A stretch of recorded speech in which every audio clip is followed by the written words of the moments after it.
the zoning board for September 24th. I'd like to, I don't know, did all of the members have a chance to read the minutes of last month? Yes. Yeah. Yes. Yes, I have, Dave.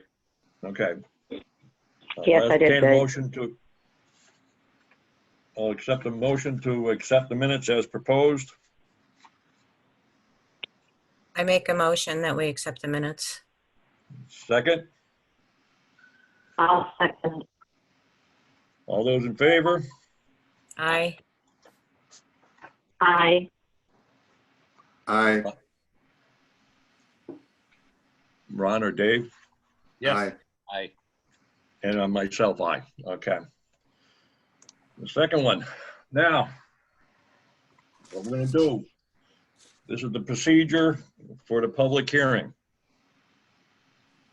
The powers and purposes of the Zoning Board of Appeals is to hold public hearings on dimensional and density variances, special permits as required by the Monson zoning bylaws, and to hear appeals of the decision of the building commissioner or the zoning officer.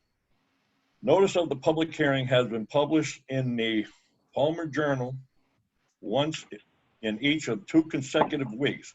The first publication not less than 14 days prior to the hearing.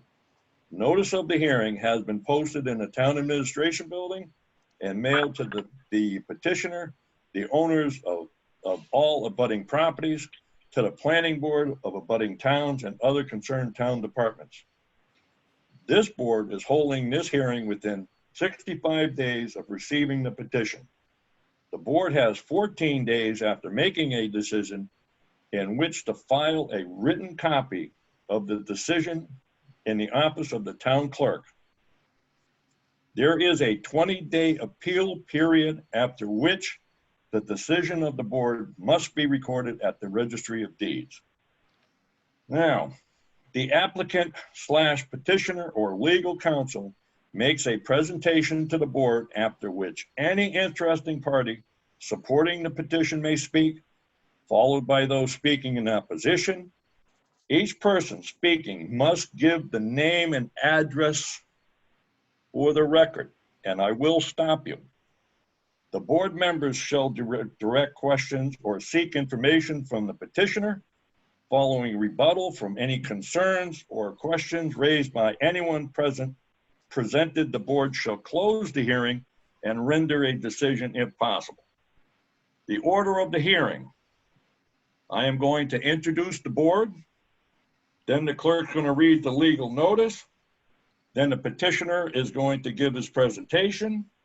Then we're going to have questions, comments from interesting parties. Then we're going to have questions and comments from the board members. And then I'm going to read any letters. And then the petitioner has a right to rebuttal anything that is said. And then the board is going to close its hearing, and hopefully we can render a decision tonight. So, the board members, myself, Dave Bodwin, Vice Chair, Dave Jarvis, Ron Fussell, Clerk, Terry Horenko, and Teresa Martin. Now, if Teresa can read the legal notice that was read into the paper, I'd appreciate it. You mean Terry? Yes. Okay, no problem. Can you hear me okay? Terry, I'm sorry. That's okay. Can you hear me okay? Yep. Yes. Legal notice. In accordance with Chapter 40A MGL 11, the Monson Zoning Board of Appeals will hold a public hearing Thursday, September 24th, 2020 at 7:05 p.m. remotely on the application of Merrill Callahan and Evan Turbush for a special permit as provided by the Schedule of Use Regulations, Table 1, in Section 3.0 of the Monson zoning bylaws. The applicant seeks a special permit for a business use, raising pets for a gainful purpose, at 141 Peck Brothers Road, map 105 and parcel 17. Property owner is Evan Turbush. The property is zoned rural residential and is 2.36 acres in size. A copy of the application is on file with the Zoning Board of Appeals and can be reviewed during office hours. Thank you. Now, is there You're a petitioner that's going to do any speaking? Can you state your name? So I'd have to unmute them, Mr. Chairman. So if you're the petitioner, could you raise your hand by either going under the participants tab and clicking raise hand or pressing *9 if you're on the phone? You want me to tell them that, or? No, no, they can hear me. Okay. Oh, that's Meryl there. Hold on, Meryl. I'm clicking the button here. Hello? Hi, Meryl. You're live. Can you hear me? Yes. We can hear you. Hi, I'm Meryl. 141 Peck Brothers Road. And what do you want? What are you doing? What are you doing this for? What's going on here? State your I'd like case. to build, I'd like to build a garage on the property in order to breed dogs. I currently am working with my in-laws and breeding Cavachon puppies. And, you know, in order to take over the business, which eventually I hope to do, I'm going to need more space, and having it close to home makes the most sense so that I can spend as much time with the dogs as possible and get over there in case of emergency. So I really would like to have a facility on the property that enables me to take care of the dogs. And I think a garage is the best way to accomplish that. You know, so I have a little bit of space from our separate home. You know, the garage would be just for the business for now. And then, you know, eventually it could be transferred into a garage if we ever decided to sell the home. What else? Yeah, so, you know, this isn't a kennel type situation. That's the biggest thing I think I need people to understand, is that this is not going to be a kennel. This is going to be a small facility for me to raise 1 or 2 litters at a time. So that would include the mom dog, which is a small dog. It's a Bichon. They're about 10 to 12 pounds. And the Bichon usually has a litter of about 5 puppies. So, you know, the most that would be in the garage at one time would be two mom dogs with their litter of puppies, which can really range anywhere from 2 to 5 or 6 at a time. And the mom has to stay with the puppies at all times. So it's not like there's going to be dogs running around everywhere. It's going to be a mom usually caring for her puppies in the garage. And I'll have a small outside area off the back for them to go to the bathroom, and they'll be supervised at all times when they're outside. Okay. Other any questions from the board members? I have about 20 questions. Okie dokie. Okay. Sorry. Is it going to be a 2-story garage? No, just 1 story. Okay, and there, the plan that was submitted with it looks like there's a 10 by 10 structure on the side of the garage. What is that? That's an overhang. That's an overhang? So that, you know, an overhang, so it'll be like a little patio, so that when people come to pick up their puppies, you know, if the weather's nice, we could sit outside and be socially distanced because of all the COVID stuff. Okay. It looks like in May, the name, you had a business previously as Callahan's Camp for Canines in Wilbraham, and you changed the name to the Cavachons of Monarchy LLC in May with an address of 141 Peck Brothers Road. Was that the only change? Yep. Was the name? So the previous business Yeah. name, the previous business name was a Dog Day Care facility, if you're only changing the name, wouldn't that mean that you're going to have Dog Day Care? Yeah, really. Go ahead. No, I just needed the LLC. So it was basically, if I wanted to start a brand new LLC, I would have had to do more paperwork, whereas my lawyer said we could just change the name of the dog daycare to an LLC, but they're completely different. Okay, I think So that you don't have a doggy daycare in I have no Monson? doggy daycare. In Monson No. or Wilbraham? No. Okay. No, we sold the Wilbraham location. It's Canine Capers now. We sold it to another person. Okay. I would think that you'd need to change it officially with the state to show what type of a business it is now, rather than just the name. But I could be wrong. I'm not a lawyer. Let's see. And so Evan Turbush owns the property, correct? Yeah. Is he an employee of the business? No. No. Okay. How many partners or employees does the business have? Right now it's just 3. It's Melanie and Terry, who are Evan's parents, and then me. Okay. So would Evan be subletting a section of his property for you to build the garage to run your breeding business out of? Yeah. Okay. And you reside there? Yes.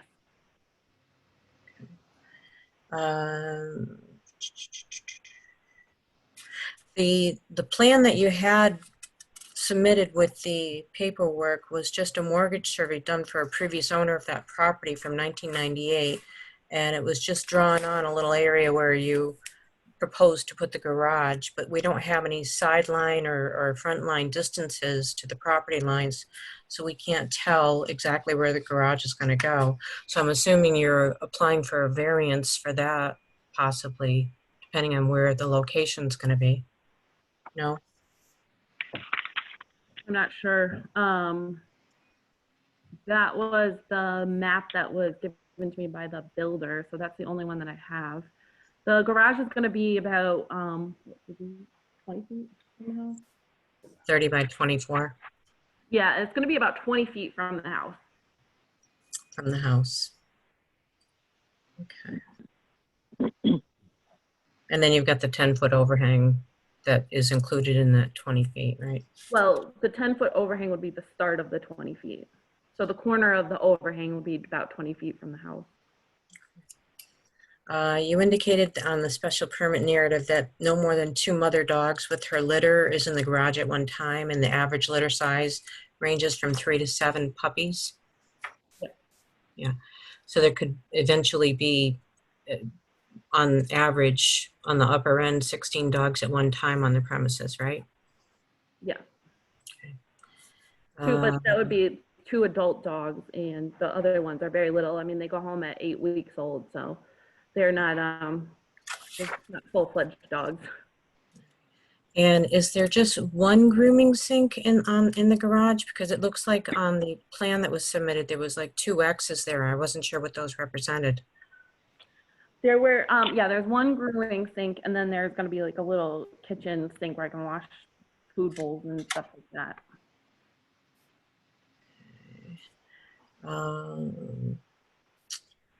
Do you know what the height of the building is? Hold on.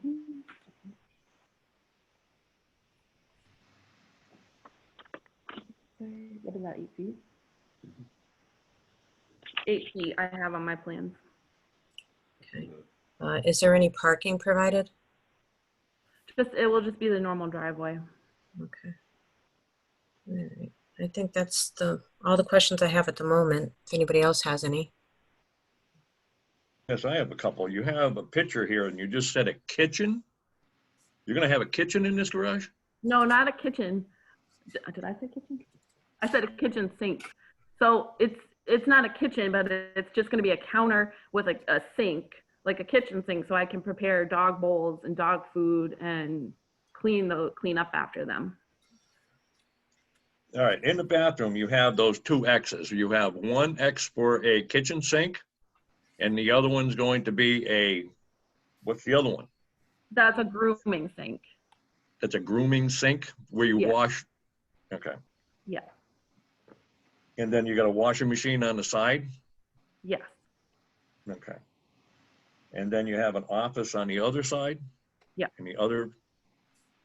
Okay. Yeah, so you would kind of like, there'll be a side door where you walk into like a little office, a little separate area, so that if I do have clients come, they're not having access to the whole garage where I might have like a mom and a litter of puppies. You know, I just want to keep people in that small area because they also could bring in germs and different things that the puppies could catch. So I have to keep them separate to keep the dogs safe. Okay. All right, on your plan, you don't have, we are going to need better dimensions on your plan. I understand that, you know, the builder just gave you some type of a proposed garage area, but we're gonna know, we need to know exactly where that thing's gonna go. Okay. You're gonna have that, then you're also gonna have to have some type of a guarantee. You're leasing this property, or the garage from the owner? Yeah. You're gonna put it up? Or the owner's gonna put it up, and you're gonna lease you're paying for the garage. I'm paying for the garage and essentially to do that, leasing the land from Evan. Yeah, okay, well, you're gonna have to get that in something in writing, because I do have that in writing.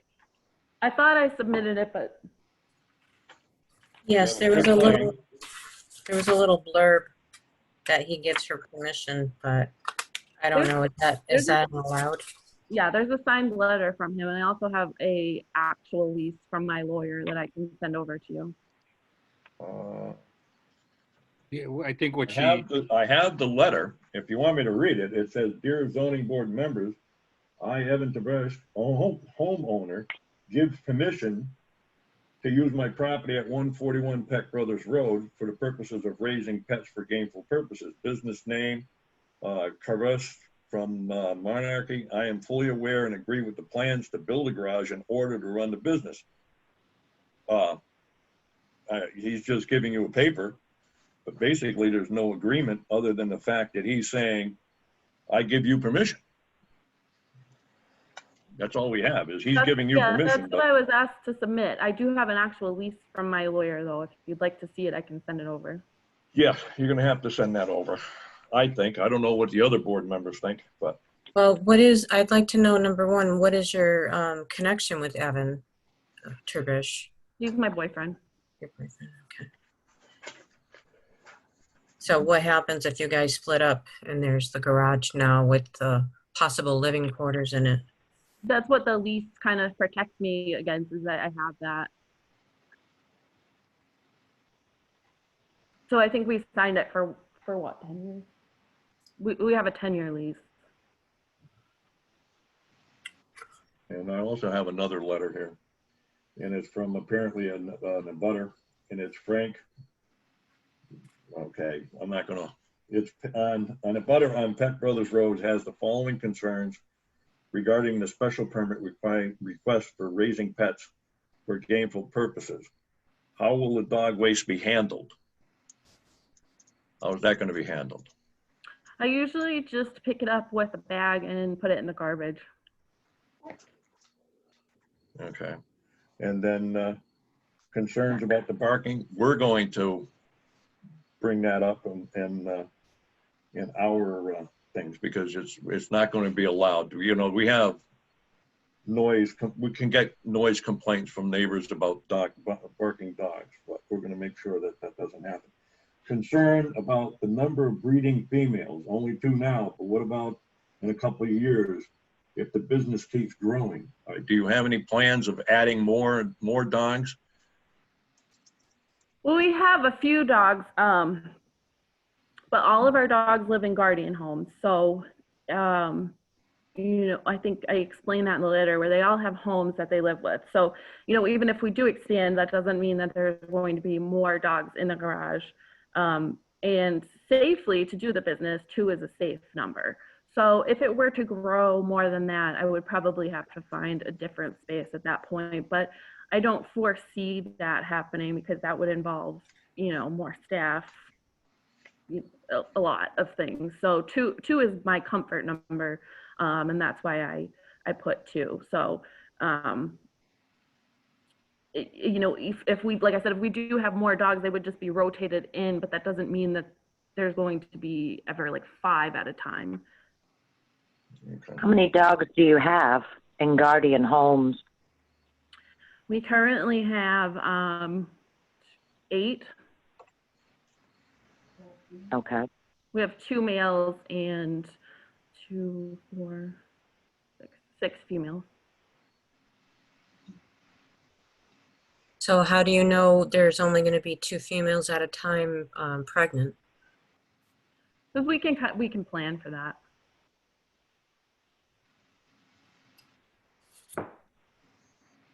Okay. Yeah, if there's any of the board members have any concerns? Well, under the accessory uses home occupation, there's a section that says the use of a portion of the dwelling or accessory building as a place of incidental work and storage, blah, blah. Under A, it says such use is clearly secondary to the use of the premises for dwelling purposes of which the occupant must be the owner of the dwelling. So with Meryl being the applicant, she's not the owner of the dwelling. How does that work?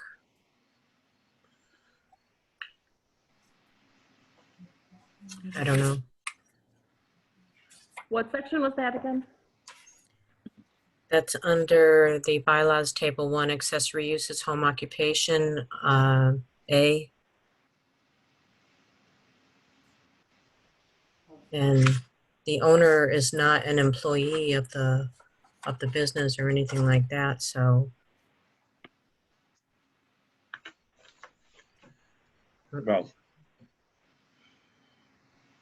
we're going to need a letter from the building department for the okay to plans for the garage, and you're going to have to get a plot plan that's going to give us some type of dimensions of where we're going with this thing. And you're going to have a letter from the lease, and then you're going to have how many dogs, and that's going to be what you're going to be able to get for. So if you can put that in, for next month's meeting, because we're going to have to move on here. We're going to have another meeting. So there's no way you're going to get this tonight, just to let you know, okay? Okay. All right. Because we don't know how far away from the neighbors this garage is going to be, right? We don't have a dimension of anything here, do we? Am I missing it?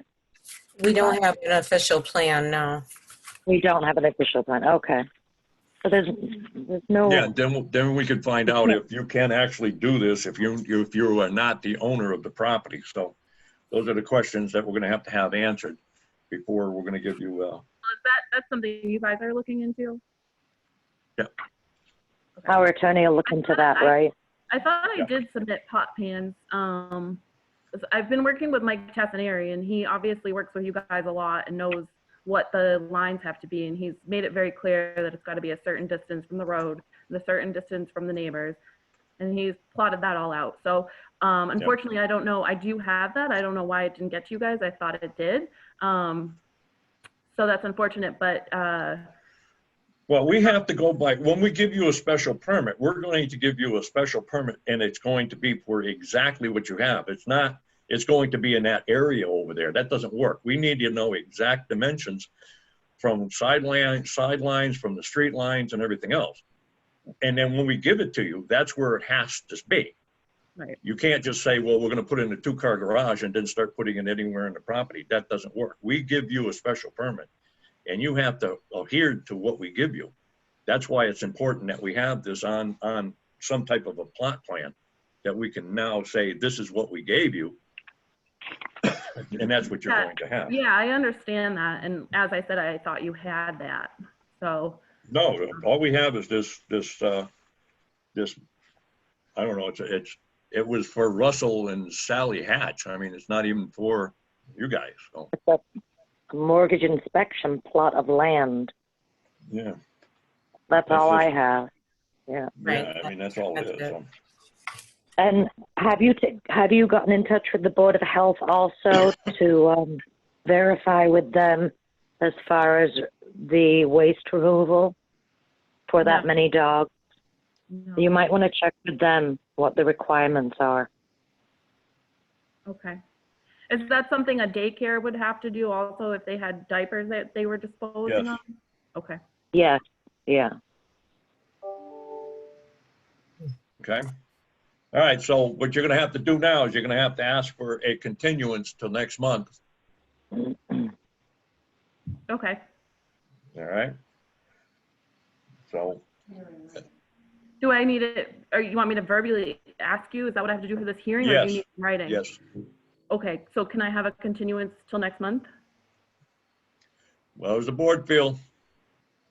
All those in favor? Aye. Aye. Ron?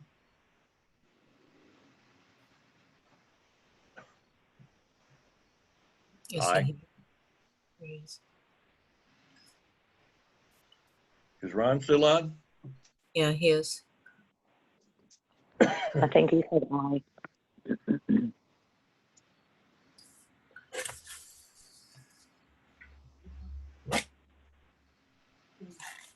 Dave Jarvis?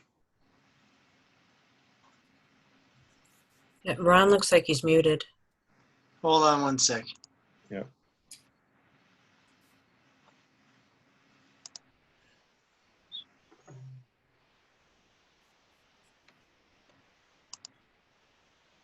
You hear me now? Yes. Yeah.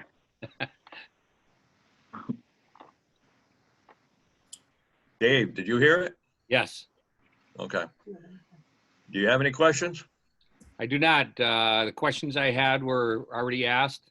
Yeah, you definitely need a surveyed sight line to the boundary, the lease, everything that's been discussed so far. I agree completely.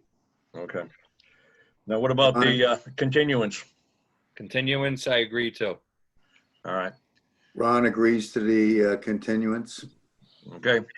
What we do need is, we're going to have to get some type of a letter from Kate, probably tomorrow or the next day, that you're going to have to sign saying that you wanted the continuance, and I'll sign it. And we'll be all set, okay?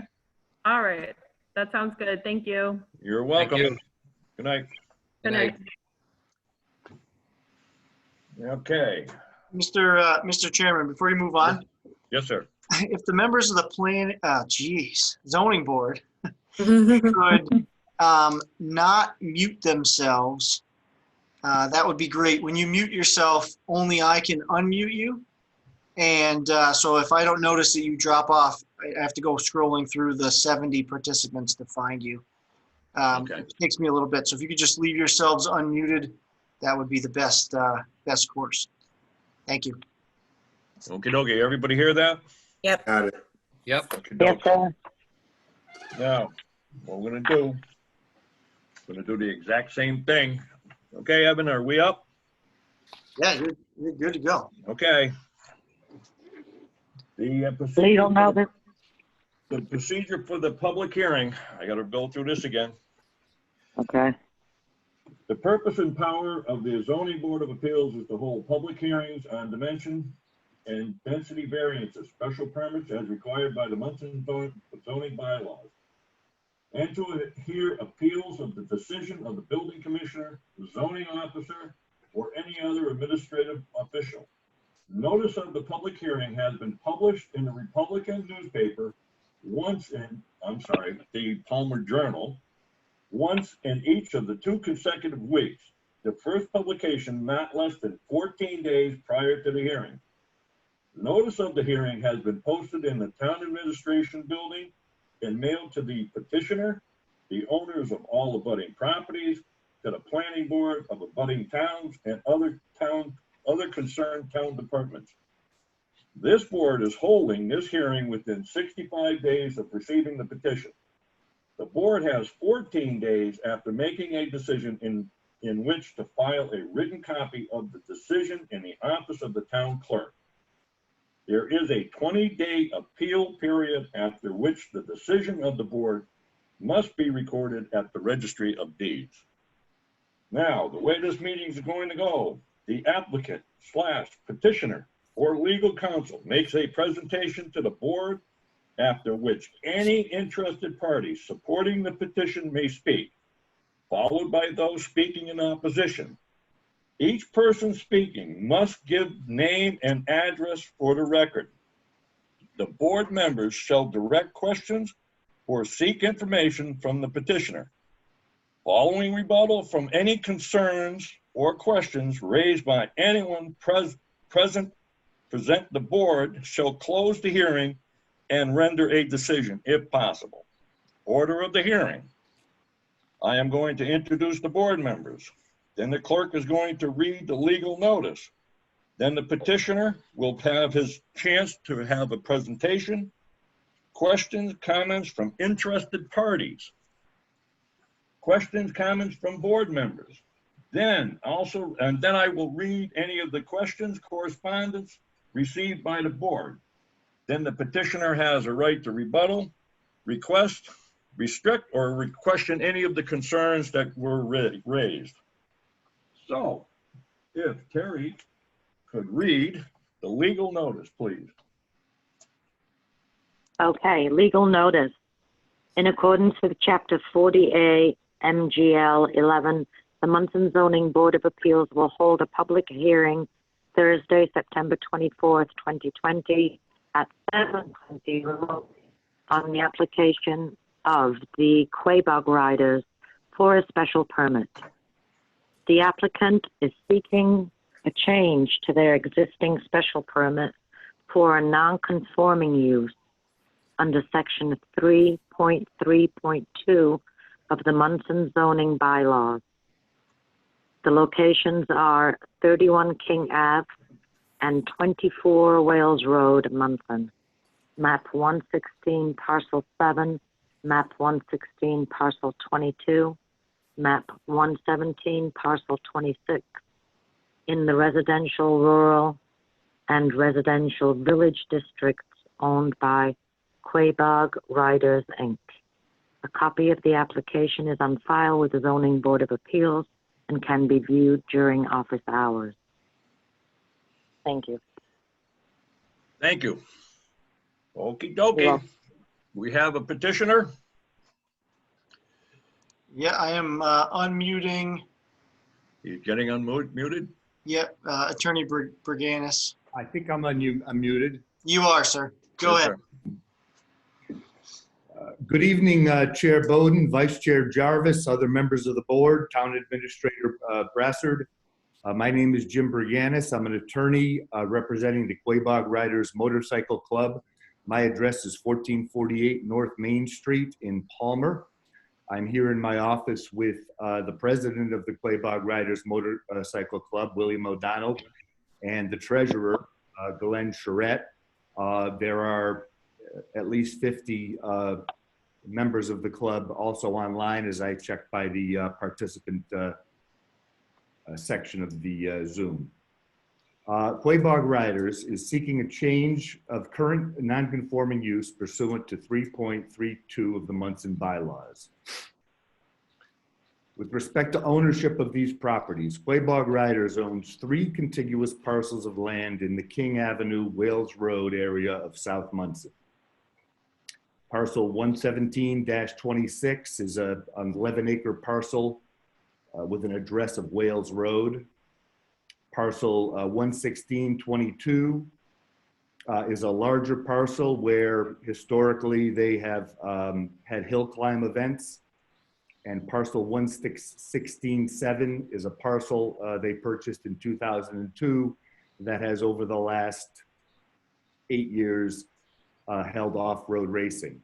In whole, they own about 75 acres of rural residential and some rural village land in South Monson. Essentially, parcel 11726, which is the Wales Road, is not affected at all by this petition. Parcel 11622 is a 26-acre parcel where the club has been holding hill climb events since 1946. First motorcycles and subsequently four-wheel vehicles and other vehicles.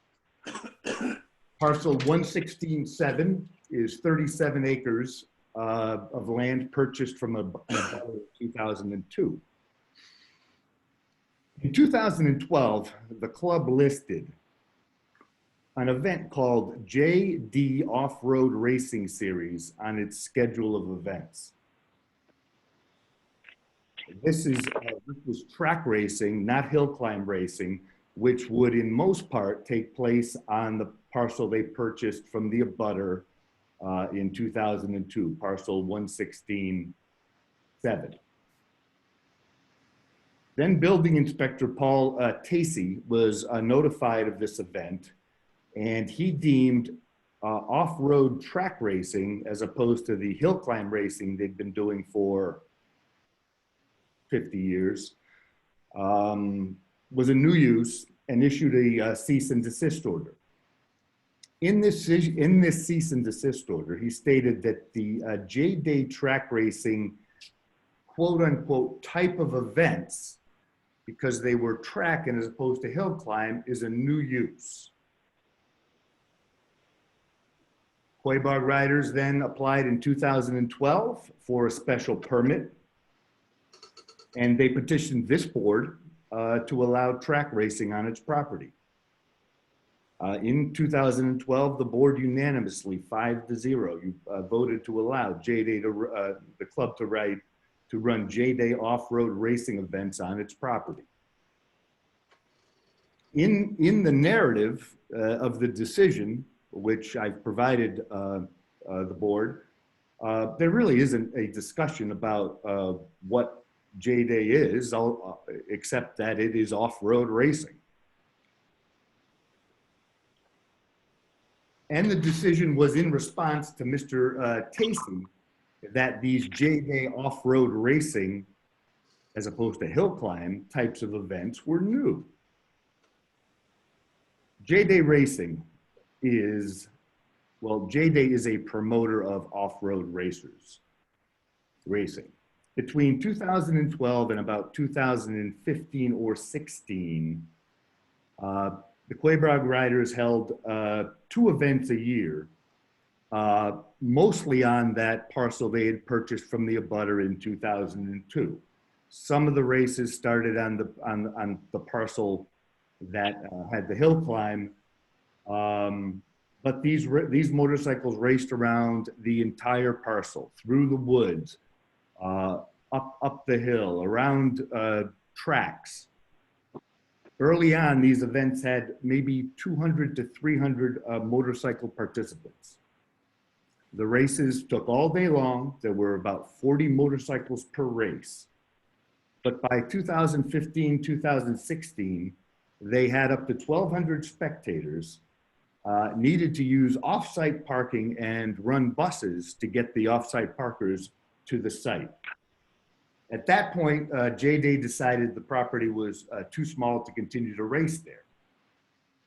So the Quabog Riders continued to have off-road racing events with other promoters immediately thereafter. 2 events a year, off-road racing on the parcel they bought in 2002. And they did this until the summer of 2019, when then building inspector J.J. Moran determined that this use exceeded the special permit that this board had issued in 2012.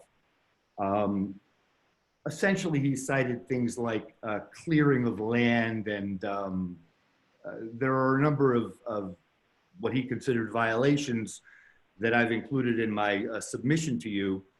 And just briefly, with regard to his issues, none of the land was ever cleared. There were trees cut over a period of years. The first cut was for firewood. There was a brush cut in about 2012. They hired a forester to pick trees to mill for wood, but there was never a mass clearing of any trees there. With respect to his issue about grade elevations, there were no grade elevations changed. It's a hillside, it's still a hillside. Some of the cart roads that were there from 50 to 70 to 100 years ago were widened. Some of the tracks were widened. There was never any material removed from the property, nor was there material hauled in. Mr. Moran mentioned something about camping. They don't have facilities for camping.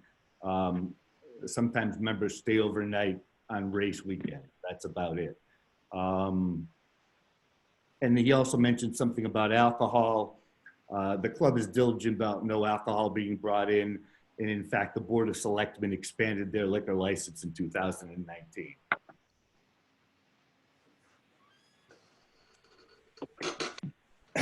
So after J-Day discontinued holding events there, the club entered agreements with other groups.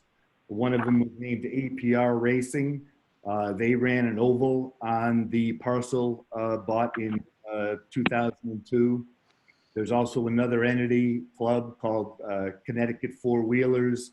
They raced four-wheel trucks around an oval. Expanded slowly over various years between 2012 and 2015. They also hold Jeep trail rides. They also run a junior motorcycle training course there, because now even young people riding motorcycles are required to have a license. So they are seeking to change to allow the use of the property for off-road racing and not just limited to J-Day racing. And this change, in my opinion, should be allowed because it's not substantially more detrimental than the existing non-conforming use to the neighborhood. As I explained to you, J-Day had way more vehicles, way more spectators, again, up to 500 to 600 motorcycles and 1,200 spectators. These races they ran since J-Day had left. The APR racing around the oval has about 30 participants.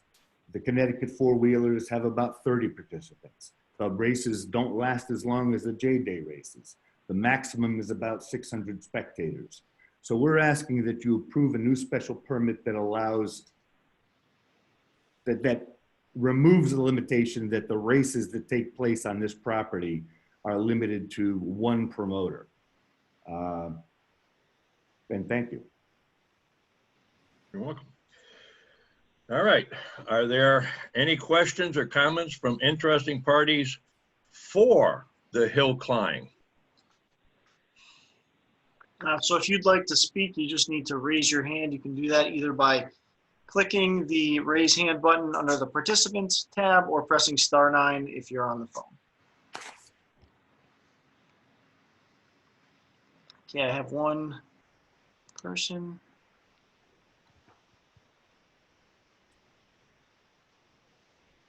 If you're on the phone and you need to unmute, you have to press *6.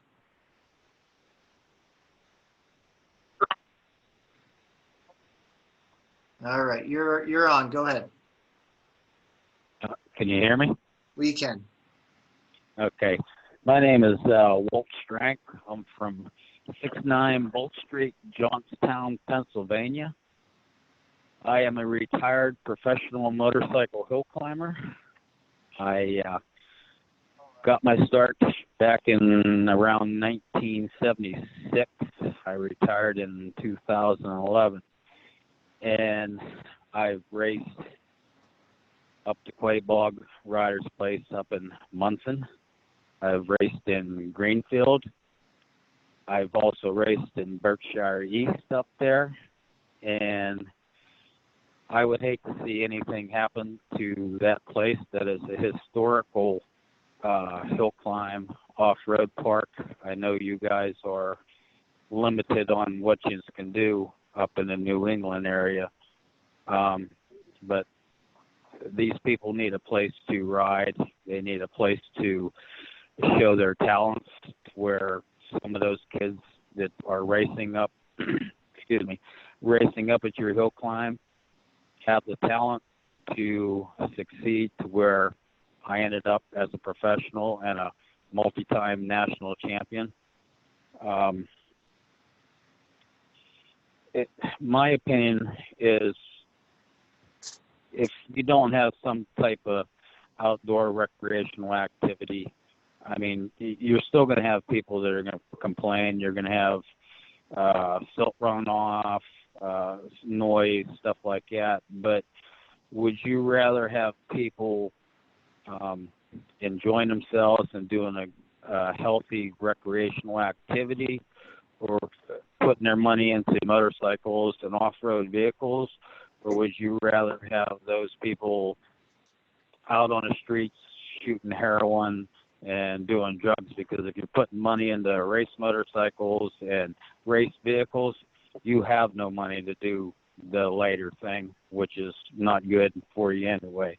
But I still go up and visit with friends up in Monson, and I enjoy my time up there. It's a beautiful area. All of New England is beautiful. But Monson brings in people from all over the United States. Far west is Minnesota, Wisconsin, myself in Pennsylvania, and I just love coming up there, and I just hate to see anything happen to that place. It is a very historic place in the motorcycle community. That's all I have to say, and I thank you for listening. You're welcome. Now, just to let people know, we're not talking about the hill climb at all. This is just the racing on the left-hand side of it, which is the J-Day racing. It has nothing to do with the hill climb at all. We're not talking about that whatsoever. So if you can keep your comments just for the race tracks, we'd appreciate it. Okay, Mr. Chairman, you have Scarlet Pickle. I'm going to. Go ahead, Dan. Okay, so Dan Pickle, I've been a neighbor of them for the past 12 years, and 21 King Avenue, Monson, Massachusetts. Butter for the past 12 years. My grandparents lived there since 1953, and any use that they have on that land that is for motorsports should be allowed, because there's no place for people to go to do the type of activities that they have up there, whether it be the dirt track racing up on that new parcel that they bought in 2002, or the expanded J-Day series where they run them throughout the woods over across all three parcels. Whatever they have, they are providing a service to the off-road racers that you can't find across New England, because so many places have been shut down, and this is one of the last places for people to ride. And I used to ride every day, and knowing that lands that I used to ride on are closed really sucks. And it's a place for people to go and people to do things, and it's families and Community. yeah. And they should be allowed to do more than just the hill climb racing on just that one piece of property there. Thank you. Okay, thank you. All right. Anyone else wishing to speak in favor? I believe we're still there. Raise your hand by pressing the raise hand button in the participants tab, or pressing *9 on your phone.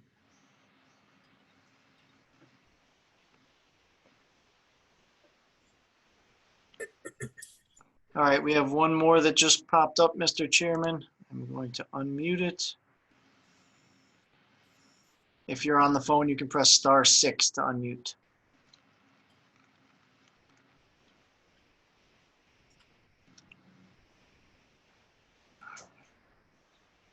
*6 or *9?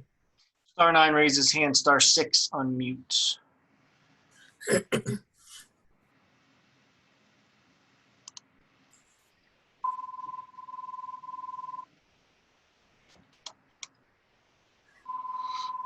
All right. Let's try this one.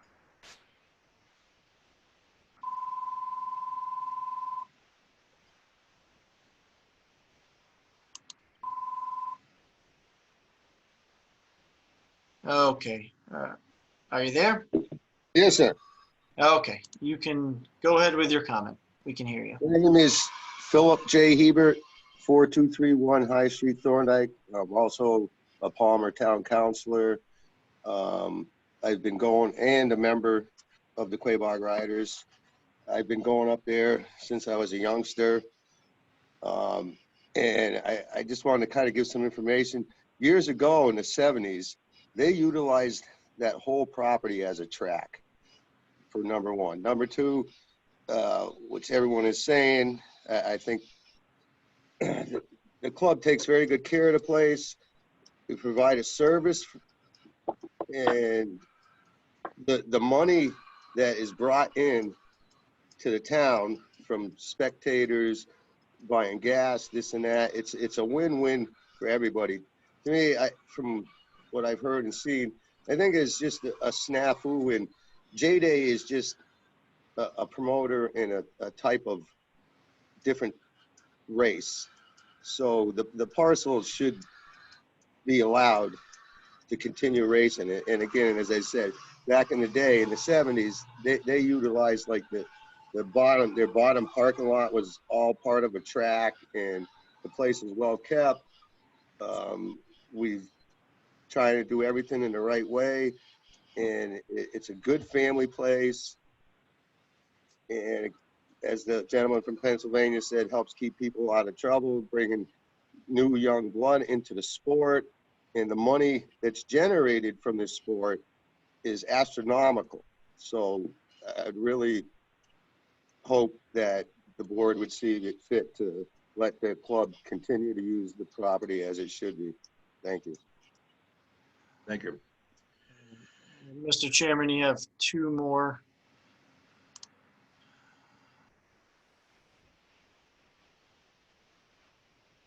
Okay, go ahead. Hello, can you hear me? We can. All right, very good. My name is Kevin Perry. Sorry, I got a little feedback here. I'm a life member of Quabog Riders. I can't hear him. I'm sorry, I'll try again.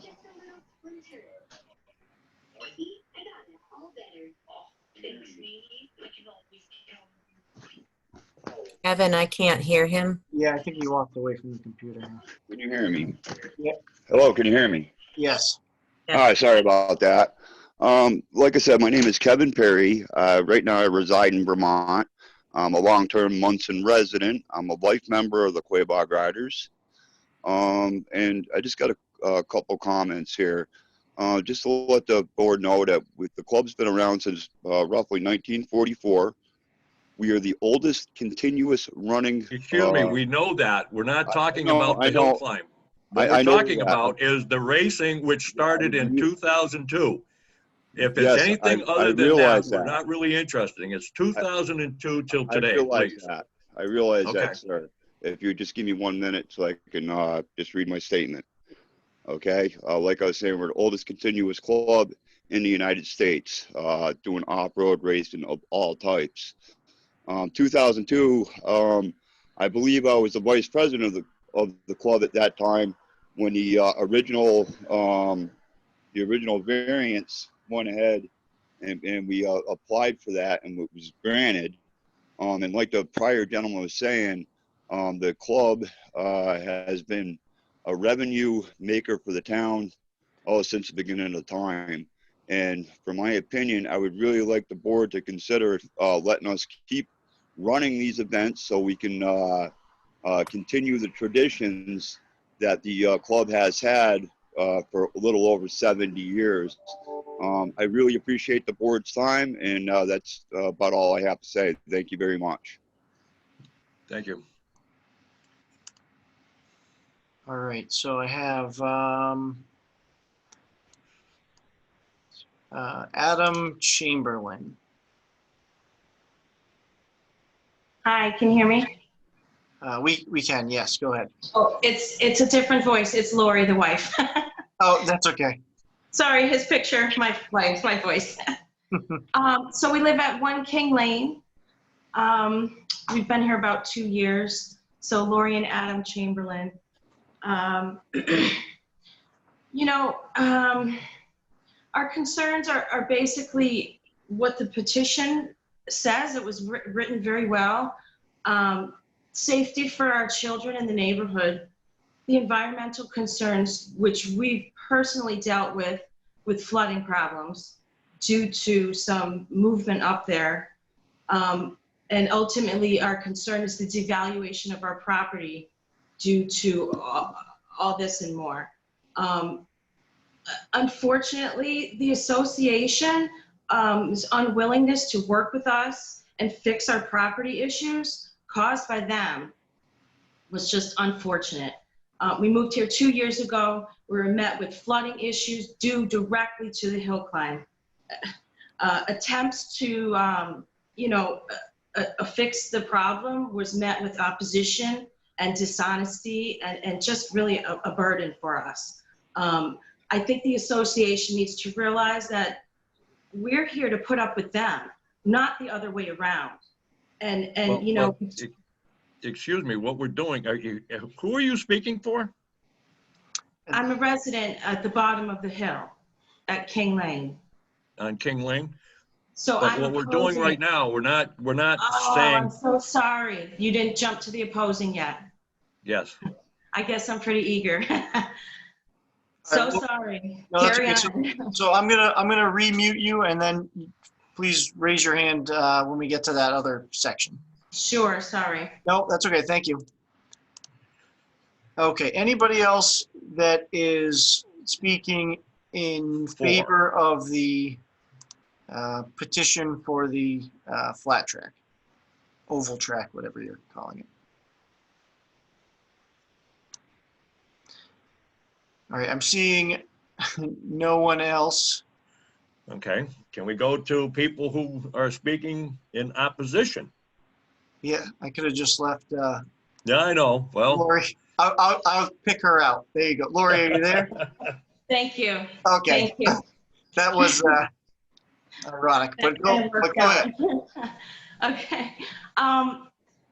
Can you start all over, please? Can you tell us who your name is and who you're speaking for, please? Oh, geez. Okay. Lori and Adam Chamberlain. We live at the bottom of the hill, King Lane, 1 King Lane. Thank you. Well, first, I'd just like to say the speakers before don't actually live here right now. So I understand their concern, but they're not a neighbor to this. And this is not about the past. I appreciate that what it does for the town and all this. And we went to an event and we loved it. It was great. But I was concerned about lack of police with the traffic down here. I just have so many concerns. I just don't know where to begin. I totally disagree that, of course, more use is more detrimental to everything, to the environment, to the noise pollution. So I have to disagree with that. I'm curious as to why all the racing areas around have closed. I mean, has it led to this? Is this the reason? I'm sorry, I lost my train of thought. I actually had typed a letter needing to get it to you, so I'm just kind of trying to read it. So the attempts, so I'll start at the beginning. I'm just going to read you my letter. Our major concerns are for the safety of the children and the environment. Right now I can count 7 kids that live around me at the bottom of the hill. And ultimately more damage up there is going to lead to more devaluation of our property. And I do, it's mixed feelings. Because I do appreciate we had a great time, but I do not want more. That J-Day race and every 3 months is great, but I really would not want more events. The other reasons, unfortunately, is the association's unwillingness to work with us when we had this flooding problem and fix the property issues that were caused by them. We had some oil cans came down from the hill. I believe my neighbors have pictures. And we had an ice pond in the front. I mean, we want to use our property. we moved here 2 years ago and were met with flooding issues due directly to the hill climb. Attempts to have the association correct the damage was met with extreme opposition. They gave me such an attitude. They came at 5 o'clock and they didn't even have any communication of what the deal was in the contract. I think the association needs to realize we're putting up with them here. They're not putting up with us. Like, it's not the other way around. At this point, we feel the events are infringing on people's properties with unsanctioned events. We see Jeeps going up there all the time. They're going up in our private lane. There must be some access up here through our private lane, which isn't even plowed. So that's annoying. Okay, I'm gonna try and pipe it down, but lack of regard for the neighborhood. There's no police presence down here at the traffic spot. I mean, this summer I talked to the town and they greatly and quickly put a crosswalk sign. My brother came to visit from Florida. He was just standing there with his bike at the crosswalk and he almost got hit by a truck because they didn't see him in time. That corner is dangerous. I fear for that. So I am curious, if I haven't taken the time to, call when I see Jeeps going up or anything, but I'm curious what the zoning board has done to address any violations or fines. And I'll close with that. Okay, thank you. Sorry, I'm very passionate. That's okay. I'm going to review. Thank you. All right. Remember, folks, we're talking in opposition at the current time. I will ask David Ott. You got to unmute, sir. Okay. Thank you very much. My name's David Ott, and I own 39 Carpenter Road, which is in a butter to the north. It's property 115-104E. And my concern is more with the abutting area. In the past, there's been encroachment onto, I don't know about other people's property, but I believe there's been encroachment onto my property. I have the area up by Cat Rock, and there's a trail that runs along up to Cat Rock, and then it loops around. And I noticed a couple of years ago, there were some structures being built in the woods. There were some trees removed, and there were clearly some trails being made through what I believe is my property. I had a survey done, not a survey, I'm sorry, for my 61A filing. I renewed my 61A filing because that area is under 61A forestry management. And that was in 2018. And at that time, the forester mentioned that there was appeared to be incursions onto the property. It's not well marked up there. Well, it's not really marked at all. There's no border. There's no border signs.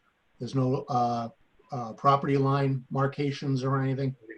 And I've been in the woods before, and I've seen Jeeps and trucks and different vehicles. And I've had conversations with some of the folks, and they seem to not really be aware of the property line.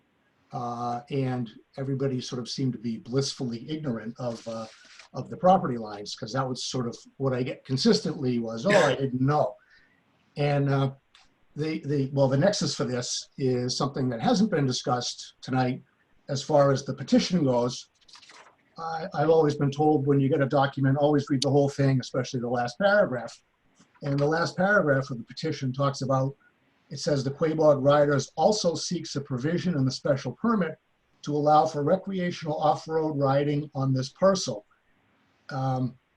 which seems kind of, I don't know exactly what that means. And it sounds like it would allow pretty much anything to occur.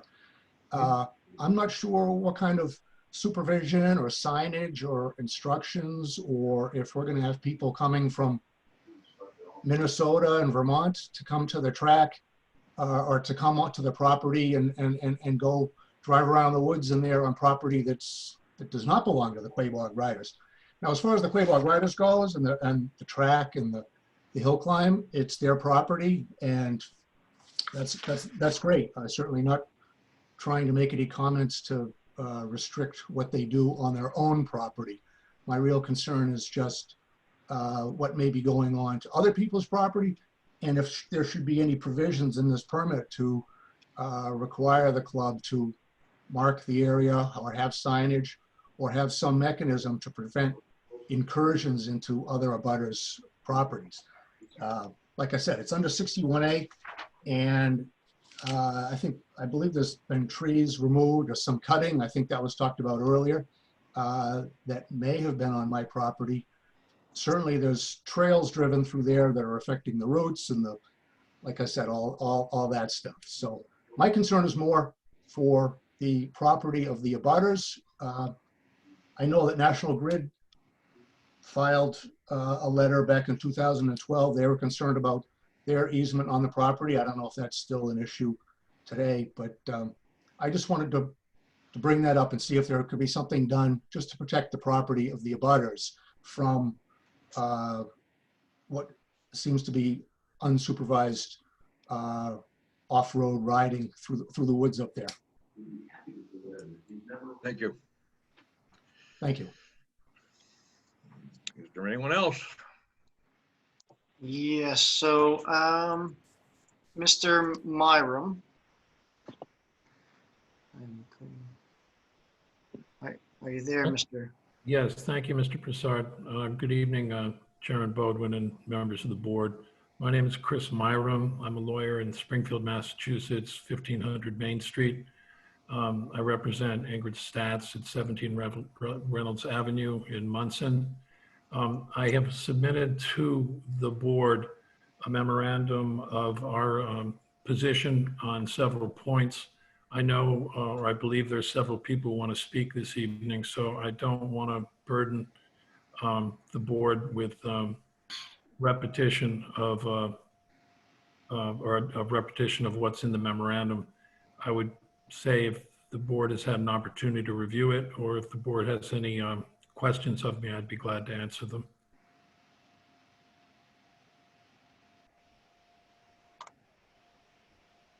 What we're going to do is we'll be asking questions after. Very good. So Mr. Myram, I'll keep an eye on you when we get to that section. If that. Thank you, Mr. Prasad. Thank you. Okay. All right. Let's see. I have a phone that ends in 2838. I've just clicked unmute. If you can press *6.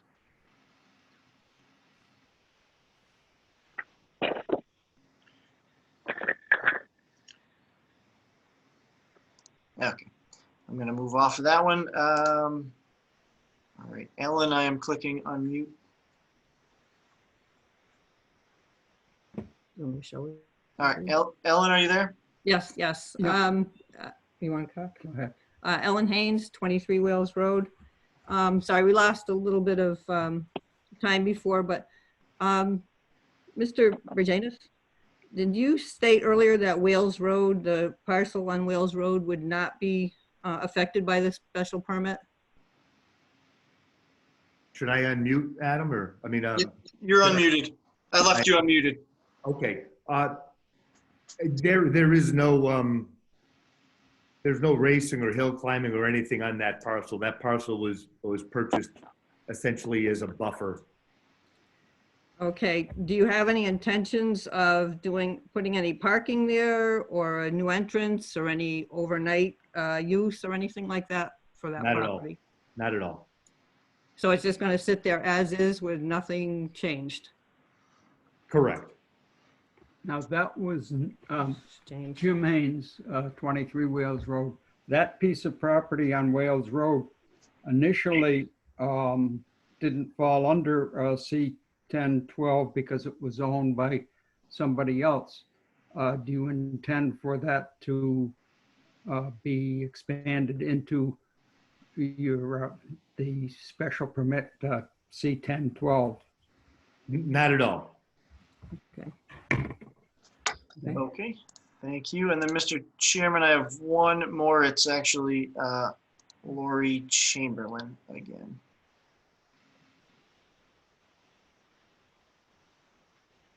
It's actually just a question, so I could wait for questions or. or whatever. Yes. Okay, so I'm going to remute you, Lori, but I'm going to leave your hand up and then I'll come back to you for the question part. Okay, thanks. Okay, Mr. Chairman, that's all I had for opposition at this time. Okay, now we're going to get questions or comments from the board members, but first, I have to bring this up. September 15th, 2020, it was a site visit with the following members. Myself, Dave Jarvis, Ron Fussell, and Teresa Martin. We had it 5:30 to 6 o'clock. On-site visit was held with the members of the Quabog Riders Motorcycle Club, and we were shown the oval track on the north side of the hill. When we walked the racing trail in 2012, the trail was next to the parking lot at the bottom, and we were told that the track was moved around to have new trails and for racing events. Apparently they moved them around so they could have newer venues or whatever. As we walked around the oval track, we noticed a wall of new looking wood chips around the bottom side of the track along with hay bales and silt fencing. Was told that this was to stop erosion from the track, which was a good idea. Ron walked over the chips to see what was on the other side. Then we can ask Ron what he saw later on. Noticed there were signs on the trees and were told that there was trail markings, and you could see the like white signs with aerials on them and everything else. Asked about the four-wheeling truck rock climbing and was told that there was a rock garden that the trucks apparently climb over. And they pointed to an area on the upper part of the track on the up the hill. I didn't see it. Then we asked about the J-Day racing and was told that they do not do small events such as the Quabog Riders, and was the last time J-Day was involved was apparently in 2015 or 2016, and that was from their letter from August 13, 2020. Asked about how far the property lines are from the track, and we were told 250 feet plus. Asked about any trails to the bottom side to Route 32 and Reynolds Avenue, and told there were none. Then we left the site visit. Is that what you remember? Definitely. Yep. Okay. Now, if you, the board members, have any questions, or you can wait because I have letters that we're going to be going over. So I just have a question on the application. Sure. The new application is just to only seek to remove the current limitation and of the applicant's racing events to be promoted by J-Day, but they did include that other map and parcel, which wasn't part of the original application. So to me, that would be an extension of the property that they're looking to have included. Now you're talking the one on Wales Road, right? Right. That's what I thought too. That's what I saw. But we were told that they weren't, but it is in the application. Okay. Mr. Chairman. Yes, sir. Mr. Bergains is raising his hand. Jim, you're also not, I didn't mute you at all, so. Okay, thanks. You can also make a verbal. I just wanted to just briefly address that. The only reason I included that parcel, in a request for the list of abutters was out of excess caution. The parcel was mentioned in Mr. Moran's cease-and-desist order, so I included it in our application. But no, it has nothing to do with the permit we're seeking. Okay. Thank you. But while I have you, was that your recollection of what the site visit was, roughly? Essentially, yes. Okay. Just wanted to get that so we're all on the same page, that's all. So I have a good memory. Yep. Okay, any board members got any questions, concerns? I have a question about what you were just talking about. It says Quabog Riders also seeks a provision in the special permit to allow for recreational off-road riding on this parcel, an activity that has been taking place well prior to its ownership. Is that what you're talking about, the second parcel on Wales Road? Does that pertain to that? Listen, I probably shouldn't even included that parcel, even have mentioned the parcel. The only reason I did was because Mr. Moran mentioned it in his cease and desist order, so I only felt it appropriate to put it in. But no, when I'm talking about allowing recreational motorcycle or off-road vehicle riding on the property, I'm talking about the ability of members to ride their motorcycles on the property. Nothing to do with a commercial event. Okay, thank you. You're welcome. Okay, any other board members? Hey, Dave. Yes, sir. I have a question for you. After the site survey, one of the issues was the runoff, and you were going to try to get back and check on that with Ron. Did you ever see anything into that? Yes, we're going to get into that later. Okay, very good. Yep. I'm all set. All right. Now, what I want to do is I want to start reading the letters. I have a couple of them here. And to the zoning board, as a property owner of 6th Avenue, King Avenue, for many years, in the last 6 years, there has been a tremendous amount of traffic increase on the avenue, along with traffic backing up on Route 32 in both directions, with a section being state highway with little to no attention paid to the residents on the avenue, blocking driveways, being able to turn onto the avenue with no help from staff directing the traffic at the bottom of the avenue. I have witnessed it beginning, turning into a one-way going up because of the lines on Route 32. The noise and safety of the residents is also concerning, as there is a growing number of small children when speed is a factor. After the events are over, this is a village and residential zone. These increased events should not be allowed. At one event, it was stated that they had almost 900 Jeeps in attendance. This is a dead end, so traffic jams leave no other option to enter or exit.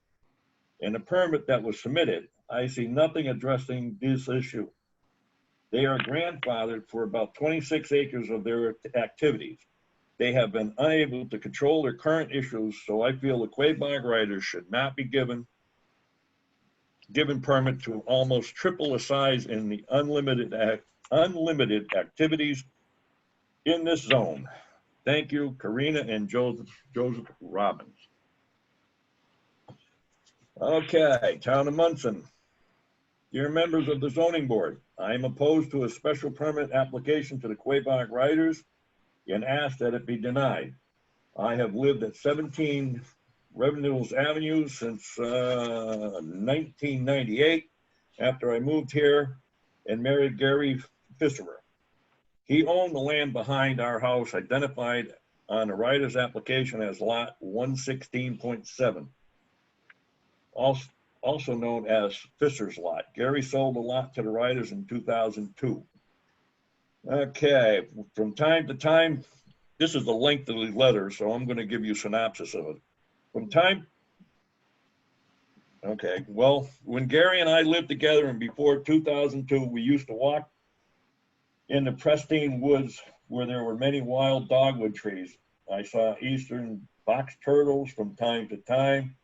There were a few footpaths and rough remnants of a farm or logging pathways, but no Jeep or 4x4 trails. From time to time, trespassers would ride motorcycles in the woods, which irritated us, especially since they would tear up the paths and disrupt the quiet with all of the engine noise as dirt bikes do. It was hard to catch people in the act. After Gary, I know Gary on a few occasions gave permission to the riders to use the lot, but this was exceptional. Mostly, we could enjoy peace and quiet in the woods. After Gary sold the lot to the riders, motorcycle riding in the woods began to increase. It is hard to recall exactly, but it seems that motorcycle riding increased significantly when the riders held hill climbs or other events on which they called the hill climb property, which I understand is lot 116-22. I do remember clearly that there was marked increase in woods riding in the year of 2015 and 2016, including use of 4x4 trails that came down from towards my property within about 150 feet of it. When events were occurring, I had to go out indoors to avoid the noise, and even in the house, the noise was so annoying. At best, I could tell the noise came not only from motorcycles, but also from 4x4s. By 2017, the noise, which was occurring 5 to 6 days a week with motorcycles and 4x4 riding around near my property, silt-laden stormwater runoff from the Fisher lot and new trails cut on the property started running onto my property. The silt-filled water rushing down the hill onto my property, rescaping my woods, the floor, creating a stair-like effect of silt filled in behind a fallen tree, then flowed over and onward toward the protected wetlands in my woods. This kept happening, and silt continued to accumulate on my land. I have tried to communicate and work with the raiders. Trail clearing for 4x4 riding and oval track construction was done with no silt fences, and I came to find out without any permitting or stormwater management plan. At first, riders' representatives were friendly and seemed willing to cooperate, but nothing of any substance happened. I don't remember just when it was, but I became aware that the riders had cut many acres of woods on the Fisher property, and they have been building and having racing on an oval track. Racing includes 4x4s, universal track vehicles, all-terrain vehicles, and huge modified trucks, possible monster trucks. Also, the riders had cut a network of trails on the lot for people with four-wheel drive vehicles to ride on. From the riders' Facebook page, I saw a more extreme 4x4 trail riding up steep, newly cut tree slopes, climbing over the rocks. These slopes eroded silt for years, after which the stones falling out and rolling down the hill after the earth washed away. I also realized why the noise from the racing and recreational motorcycle riding had become so loud. Among other things, the form of muffling of sound by the woods was gone with all the trees that had been cleared. Also, there was a loudspeaker system for race announcement strung around the new track, and of course, the racing vehicles and dirt bikes are also loud. I had previously spoken with John J.J. Moran about the conditions at my home. I understand that he investigated what the riders were doing on the Fisher lot, and I know that eventually on June 10th, 2019, he issued a cease and desist order to the riders. Riding in the woods continued, however, and only seemed to stop after the selectmen had a meeting on July 28, 2020. In April 2020, I confronted 2 dirt bike riders with no license plates on their motorcycles who had been doing donuts on the trail right next to my land, literally something like 6 inches off to my property line.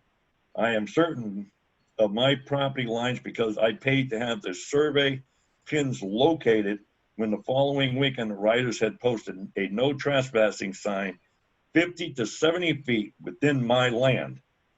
I cannot stand any more of the oval track event and recreation riding noise, and it should not be happening in a residential village zone or a residential zone. I want the situation from the riders' property to stop damaging my property. Also, riders' events overwhelm local traffic capacity, particularly on Jeep topless days. I know the riders' hill climb is over 75 years old and pre-exists only in town. The original hill climb is grandfathered, and I understand it through the riders, they're having problems controlling stormwater coming over the altered hill climb and affecting downgraded neighbors' homes. If the raiders are entitled to the hill climb, then that's that. But I do not think Racing Trail Network clearing over racetrack construction or motorcycle and four-wheel driving vehicles should, and recreational use and racing should ever have been allowed on the Fisher property. Given the impact of the riders' use of me and my home and home value, I don't think the riders should be granted a special permit. And that's from number 17. I have a petition. The undersigned opposed the application of the Quabog Riders, Inc. for a special permit to conduct, allow, or permit motor vehicle racing on its real estate located adjacent to the hill climb at 31 King Avenue, Monson, sometimes referred to as the Fisher Lot, and on 24 Wales Road in Monson, under Monson zoning bylaw. Motor vehicle racing is not approved use in the rural residential zone. Motor vehicle racing on the Fisher and Wales Road lots were not a use of the real estate at the time of the adoption of the Monson zoning bylaw, nor when Quabog Riders, Inc. acquired the Fisher and the Wales lots. Extending or expanding non-conforming motor vehicle racing onto these parcels is illegal. Any provision, special permit allowing so-called J-Day racing on the Fisher lot has been lapsed due to the discontinuance of this use for 2 years. Noise, traffic, and environmental impacts from motor vehicles racing and recreational motorcycle riding on the Fisher and Wales lots adversely affect the neighborhood and diminish quality of life and property values.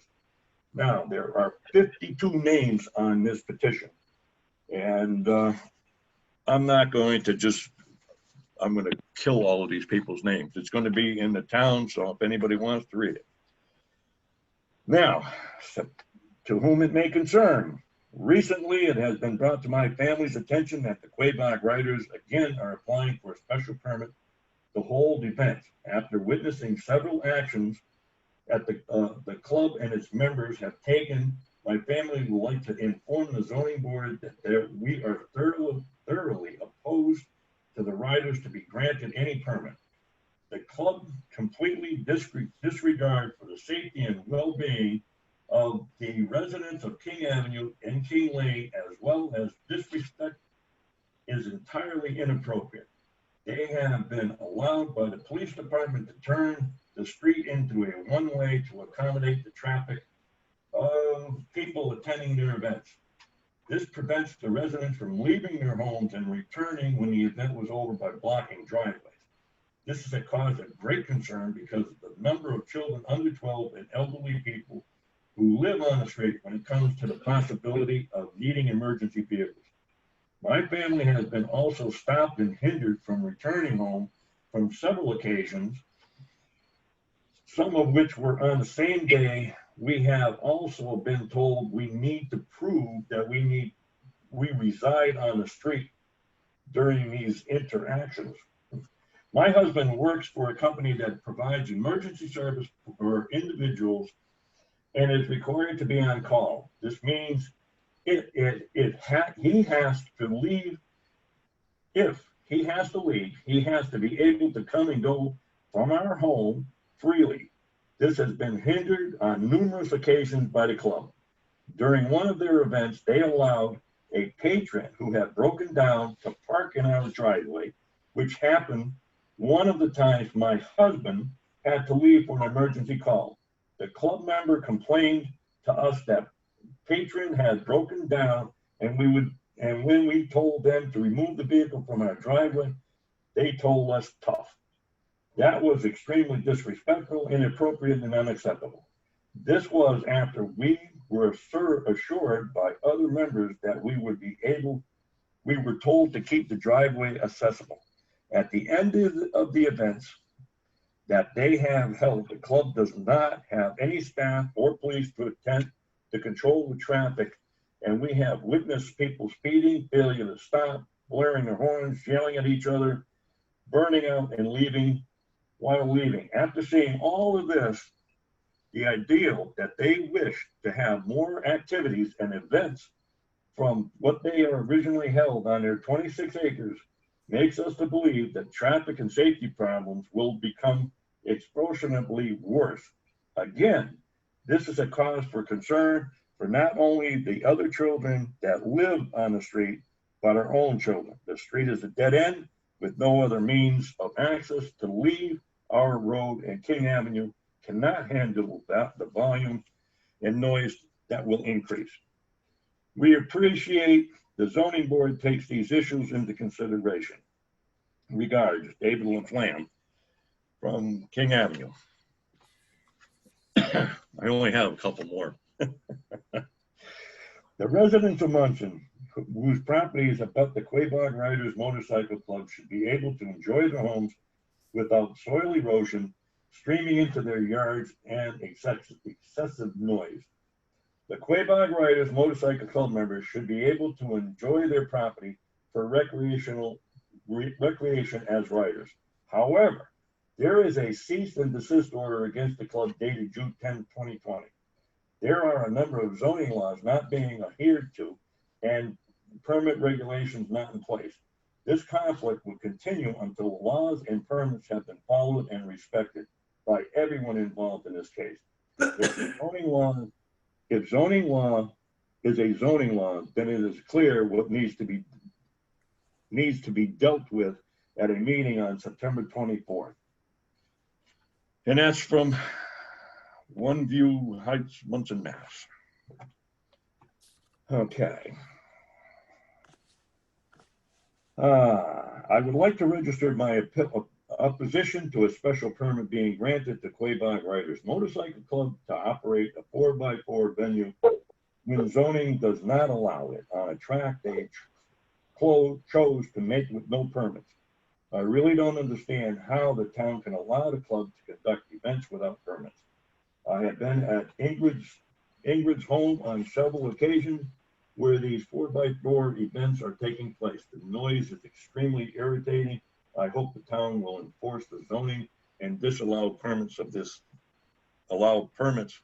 these events. Okay. I would like to register my opposition to a special permit being granted to the Quabog Riders Motorcycle Club to operate a 4x4 venue when zoning does not allow it. The track that they use has no permits, and they have expanded with no permission. The water and soil runoff is damaging to many residents, properties, as well as being environmental disasters. I don't understand how town officials can let this group do whatever they want, whenever they want.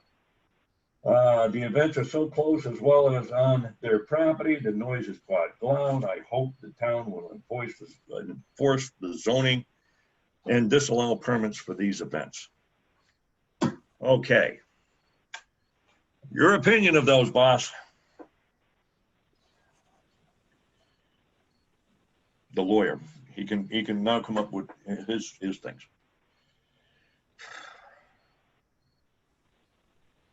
Evan, you're muted. I think so. Thank you. I forgot I muted myself. Mr. Chairman, which attorney were you speaking to? To the Quabogs. He can answer these questions or these concerns. Okay, Mr. The petitioner's rebuttal. Which one would you like me to answer first? Anyone you want, sir. You got to give me one, sir. There's a bunch of them. Could I have a question? Yeah, well, you have a bunch of neighbors all concerned that what's going on is that they're having water going onto their property. They're concerned about the traffic going up and down the hill. They're concerned about the noise in the neighborhood. Can I take those three one at a time? Okay. So it's water, traffic, and what was it? Noise. Noise. Noise, okay. Well, I can tell you that there's been no water issues coming from the parcel of land that we are here to get the special permit for, period, none. Ever? No. No. No, let him go. Zero. All right. I don't, traffic, well, when this board issued the special permit in 2012 to run J-Day races, there was an immense amount more traffic than the change that we are asking for. So the traffic in fact has decreased and not increased since this board allowed off-track racing on that site. And noise, same goes for the noise. Were there any other questions? Uh, I'm sorry? We always hire police details down on Main Street. Oh, and we always hire, there's police details on Route 32 for every event. Okay. Mr. Chairman, you have a question from Attorney Myrum, if that's allowed. Yes. Thank you, Mr. Chairman. Thank you, Mr. Broussard. My client specifically has problems with stormwater flowing off from the track onto her property. I believe that's been observed by the board, or it's been observed perhaps by Mr. Broussard as well. I'm not sure. I think I would like to formally, I did not do it before, but I would like to formally request that our memorandum be made part of the record of the proceedings. And there are a number of points we make, but I would highlight this board needs to make a determination that the proposed use would not be substantially more detrimental to the neighborhood than the existing use. There are two issues with that. One, in our view, it is substantially more detrimental, but two, the existing use is illegal. And it's always a delicate thing, but we would submit that the board erred in 2012 in allowing the C-2012 permit, because essentially that allowed a use, a non-conforming use, to move onto a property, an adjacent property that was not a non-conforming use. That is prohibited by the law of Massachusetts. The board simply is not allowed by law to issue a special permit here for this use that has been taking place without permission for now, I guess, a number of years. It is perhaps unfortunate because it's clear from the aerial photographs that we have submitted that a substantial amount of time and effort went into building this oval track, even so far as to have a construction trailer on the site while the work was going on. We just would have thought that somebody would have said, perhaps we need a permit to do something as dramatic as this. This was particularly surprising because it is not as though the Quabog Riders Inc. has not had experience with permitting process. They went through several in connection with the hill climb. We're not here to discuss the hill climb, but it is in fact a matter of why wasn't a permit obtained for such a substantial increase in previous use, which we would submit was an illegal use anyway.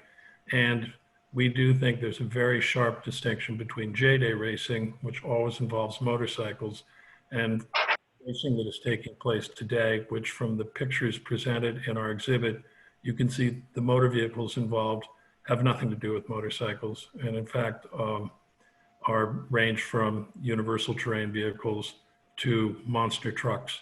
And as we said on the Facebook page, you can see what kind of damage this racing and the rock bouncing that is taking place on the network of trails that we would submit has been illegally cut on the property. You can see the damage that has been done. So I would like to formally submit our memorandum for the record, and I don't want to take up more of the board's time. Unless you have questions. Thank you. Thank you. David? David? Yes, sir. Ron here. Yep.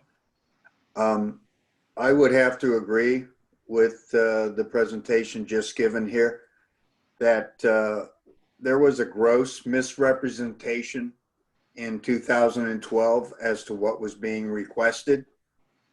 And there was no discussion of 4x4 racing. We were presented with the scenario of junior racing twice a year. And that was what I thought we were granting in 2012. And to reallow what was illegal is ridiculous. I would like not to go there. Thank you. I agree. Well, I got a couple more questions for the riders. And one would, how many weekends are you going to hold events on? If you're granted this permit, how many weekends are you going to be doing this? 3 weekends. 3 weekends between for the entire the spring through the fall. 3 total. 3 races? Right. 2 races and 1 trail ride event. And how many? And what about going for the 4-wheeling? What time do you start that, and what time do you stop? Track racing starts at noontime. Track racing starts at noontime and wraps up before 5. Okay. What about the races? To start the tracks, the races start at 12? Yes. Okay. And then you said there was a little bit of camping. Are there going to be campers, truck trailers are there for the overnight because of their equipment? No. Some of the guys have campers included. On the night they come on Saturday for a Sunday race with a camper towing their. Can I, Mr. Chairman, can I put the president on to answer that last question? I may have been incorrect about overnight campers. Okay. This is Bill O'Donnell, the president. I live at 15 Sheridan Street in Chicopee. Yes, sir. When some of the racers come, they'll come from a great distance, such as Pennsylvania, New York. They'll come with a camper towing their race vehicle. The only people who would be staying up there would be a guy that would stay inside his race vehicle and inside his camper that's towing the race vehicle. We don't have any kind of camping. They're not allowed to put up tents and we don't have any facilities for them. We have porta potties. The guys that, come in a motorhome that have their own bathroom, they'll stay in that with their equipment there. The local people come the day of the race. They'll bring their truck behind the race truck behind their pickup truck. But that's the only people that stay there are people in a self-contained unit. A guesstimation of how many times or how many people, if you have 12,000 people showing up, how many people are you going to have? 50, 10, 5, 1 with campers? Staying overnight, there might be 20 guys staying overnight. Okay. And then you have any special events like at the last race of the year or some type of, like a last blowout or race or whatever? As far as what? As the last time of the year, before you shut down? Yeah. Do you have any type of, like most people say, this is the last race and this is going to be the biggest or the smallest or whatever the case may be? No, there's nothing special about any of the races. We have, a spring race and a fall race, and they're Jeep type vehicles. We did have a mega truck one year that came and basically he just drove around. It wasn't a competition. There was one vehicle. It was basically a show vehicle. They raced big tracks in Stafford and stuff like that. It was just an advertisement to show them that, the bigger trucks run somewhere else. There was no competition for them. And as far as the trail rides, it's Jeeps that drive there. So they'll drive their Jeep there. There's mufflers on them. They're not loud or anything. And we usually do that in October, and that's a charity thing for cancer. Any of the monies that come in on that, then they'll give to whatever charity that they have. We don't run a profit on that. We just, from the gate, we cover just any expense, such as porta potties, dumpsters, anything like that. But there's no groom track for that. It's just a trail ride, and it's guided by any one of our own members that knows the trails. And we're not cutting in any trails, and there's nobody's allowed to go on any trail that's down below the racetrack. It's all above the racetrack. Anything that's below the racetrack for trails and stuff like that have all been blocked off, hay bales, silt fence. We leave the cart roads open. The fire roads have been left open to come in off of Whitney, run right across the bottom of the property. And I know that, the town is aware that we keep just the path open in case there was a fire vehicles and whatnot could get in there. There's no trails. There's not, the members have been told since this started over a year ago, you're not allowed to even ride a motorcycle on that.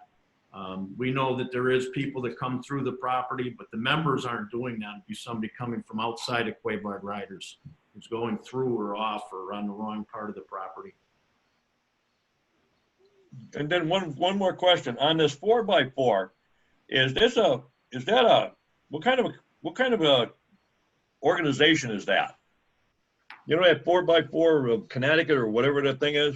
Yeah, it was called Central Connecticut Four Wheelers. Yeah, that one. Basically, most of those guys are also members of Quabog Riders. In the past, they raced in Connecticut, they raced in New York. Basically, they've gotten away from venues for any number of reasons, whether it was poor attendance or they couldn't make the insurances because the insurances were killing them. So they got away from other venues, and it's just mainly our members and some of the guys that were members of the old CC4W that are racing on our property. It's not like the races they used to have when they were at Southwick. They'd have a bigger number, but most of the guys that race those have gone to racing mud, and the off-road tracks is kind of just a specialized thing. So that's why there's not a large number of those vehicles that compete in these events.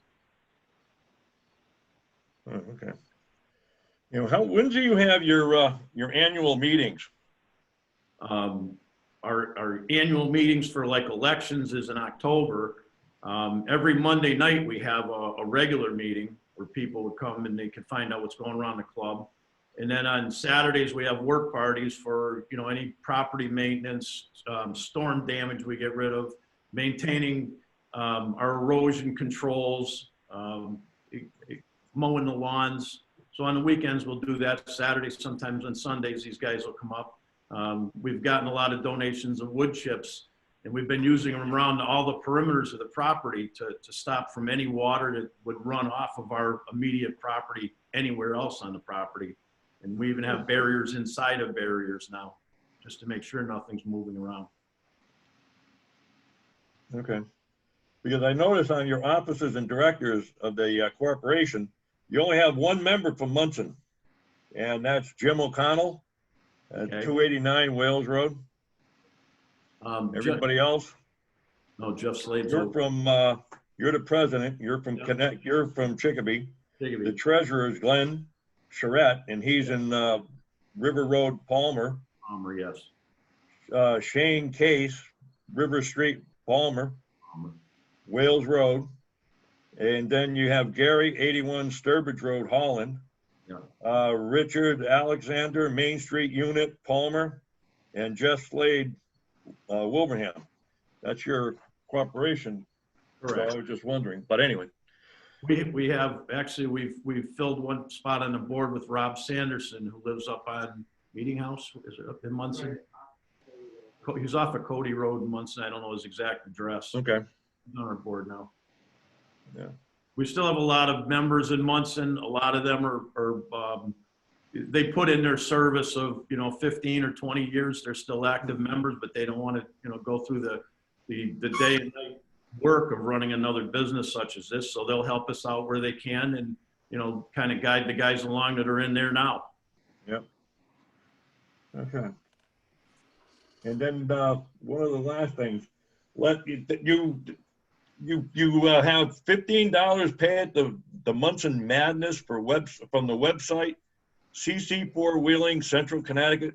It's $15 for what, a truckload, a bike, or what? What's that? No, that's per person. Per person? Okay. Per person. And then, of course, the kids are free. Yes, the kids are free. Anybody under 12 is free. Okay. Now, just kind of like what's been going on since 2002 to the other members. And this is, we were told in May 29th at that meeting, if it's in our minutes, that what Ron was alluding to, and it was going to be 2 races a year. And when we first got there, it was on the very first parking lot because there was nothing on top that we saw.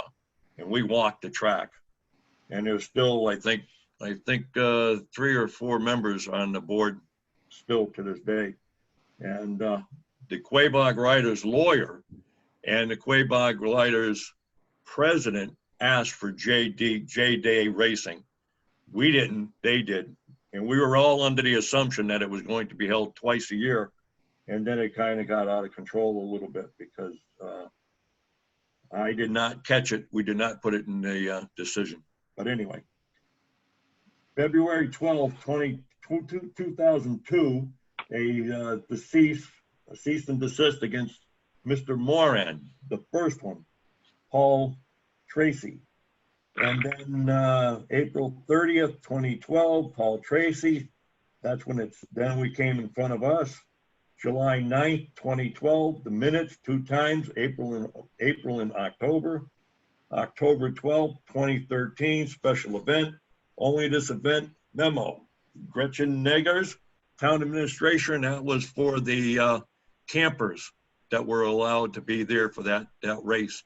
And any more times you would have to come in front of us because camping is not allowed there at all. That's why I asked you about it. Okay. Quabog Riders must stop or cease to stop any use of the trails, whether by club members or others, by gaining access illegally. And that was July 5th, 2017.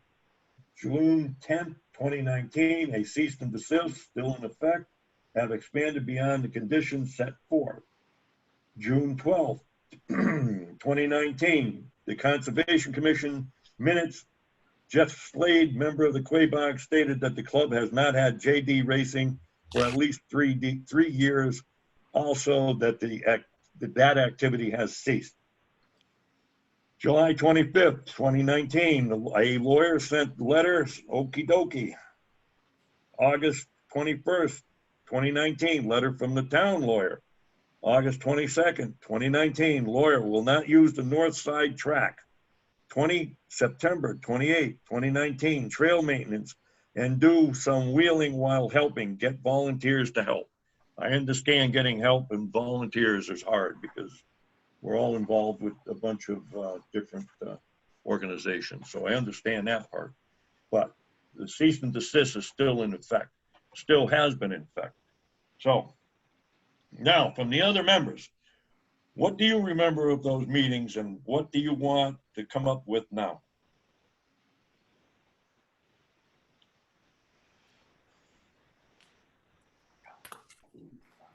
They want to talk to me. I think I should, this is Ron. Yes, sir. I think I should answer Dave Jarvis's question about the silt going down below.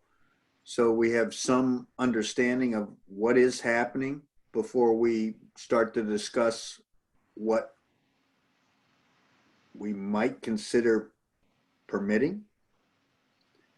To answer Dave Jarvis there is a log off the property, crisscross to the downhill side that is about 11 inches high, that it has silt backed up to it. So that would be coming, and that's shortly off of the club property. So that silt has filled up that space of 11 inches and overflowed it. So there's no telling the extent of what is flowing down there. But that is evident of water flow and silt off the property. That was observed by Dave Bowden and myself here while visiting residences below the property. As to what to permit, I have no trust whatsoever in what is being presented by the motorcycle club. Since the cease and desist has been in order, they've continued to do things there, including like putting the chips around. They were supposed to cease and desist.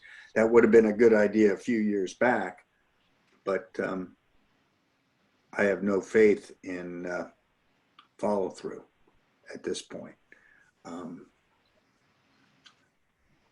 I would think something in the order of a couple of junior races, which is what they came to the board to ask for in 2012. But I just have no good faith in follow through. Thanks, Ron.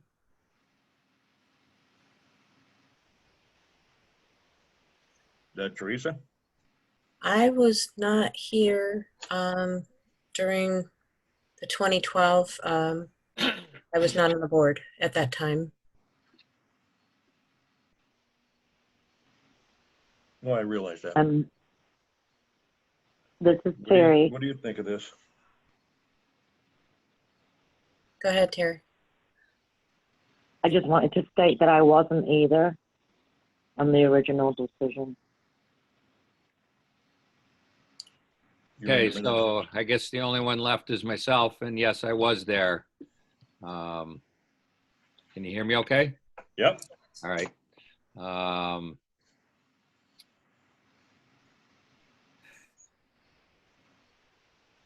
I'm torn between things that have gone on, things that should have been taken care of. You know, now I'm hearing it's 3 episodes, 3 events a year. Well, gee, that's not terrible for a small business to, you know, have a couple of events. I guess my question would be, is there 3 days of practice up until the event, so the neighborhood is inconvenienced for 4 or 5 days? Or is it a Saturday or a Sunday or 2 days? That kind of is a little new to me as far as what they were asking for. It sounded like they were almost asking for an open-ended, free-for-all, do whatever you want up there. And I can't allow that. I don't think that's right. Continue what you're doing. Obviously, the hill climb's a separate issue. Do the improvements. I don't know. I'm with Ron also, because it seems like they've kind of cheated in the past, and, you know, can we trust them again? 3 events is not a big deal. I wonder what the 3 events would also be for the trail riding throughout the year, or what? That we'll have to find him. We'll ask him that in a minute. But I think the biggest question in front of us right now is, even they agreed to it on their project narrative. They have said that they have not had J-Day racing since 2016 or 2017. So it's been way over 3 years or 2 years. 2 years. So they lost that. That's the question before us right now. Is, do you believe that they have any special permit whatsoever, or is it an abandoned use? That's where we have to start. We have to start somewhere. And if you believe that it's an abandoned use, then it's not an extension of a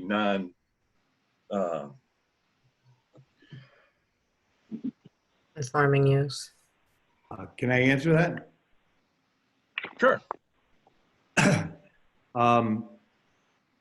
The law says to constitute an abandonment, a discontinuance of a non-conforming use must come from 2 factors.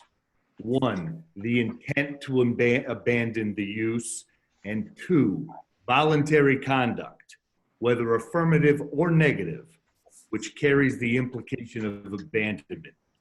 Abandonment is primarily a question of fact. There's no way any finder of fact would think that they intended to abandon the use of having off-road racing on this property when the only reason that J-Day stopped was because J-Day got too big for the property.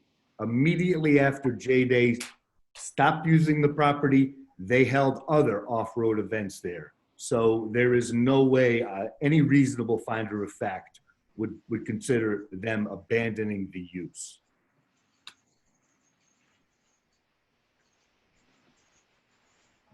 Okay, what do the board members think? They're the ones that said that they basically, the Quabog Writers special permit project narrative said J-Day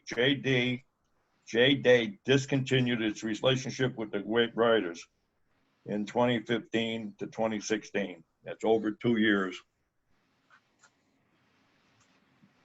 I don't know if we want to ask our town attorney if that's an abandonment or what. But an abandonment after 2 years, if it hasn't been used, what you're doing is saying they didn't stop it, but what they've been doing is doing racing. Well, have they been doing circular racing, or they have been doing hill climbs, or what? So those are questions that we're going to have to get answered, I think. But anyway. Mr. Chairman, Mr. Attorney Myram is requesting to speak. Sure. Thank you, Mr. Chairman. I think I would disagree with Mr.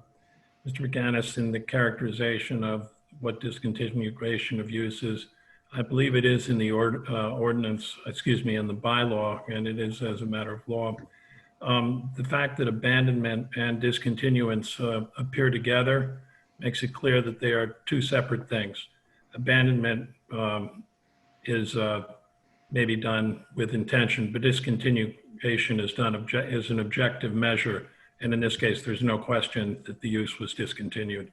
And I would recommend consulting town council on that because I think the answer is clear.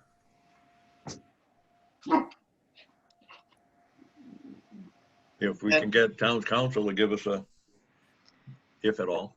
Ben, if you're willing, you're unmuted. Thank you.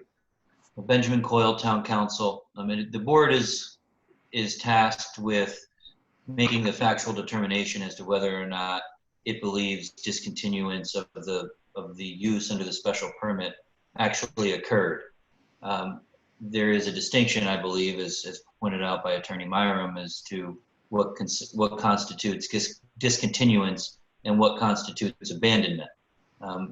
Given the application and what was admitted to in the application, that they no longer used the property for J-Day racing, that seems to be an admission that it was discontinued.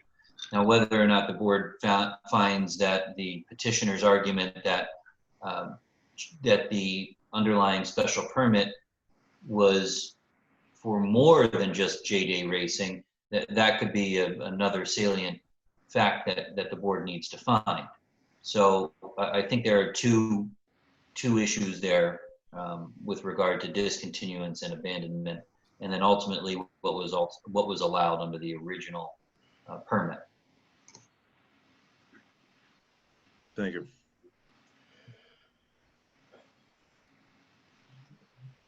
No, that's perfectly clear.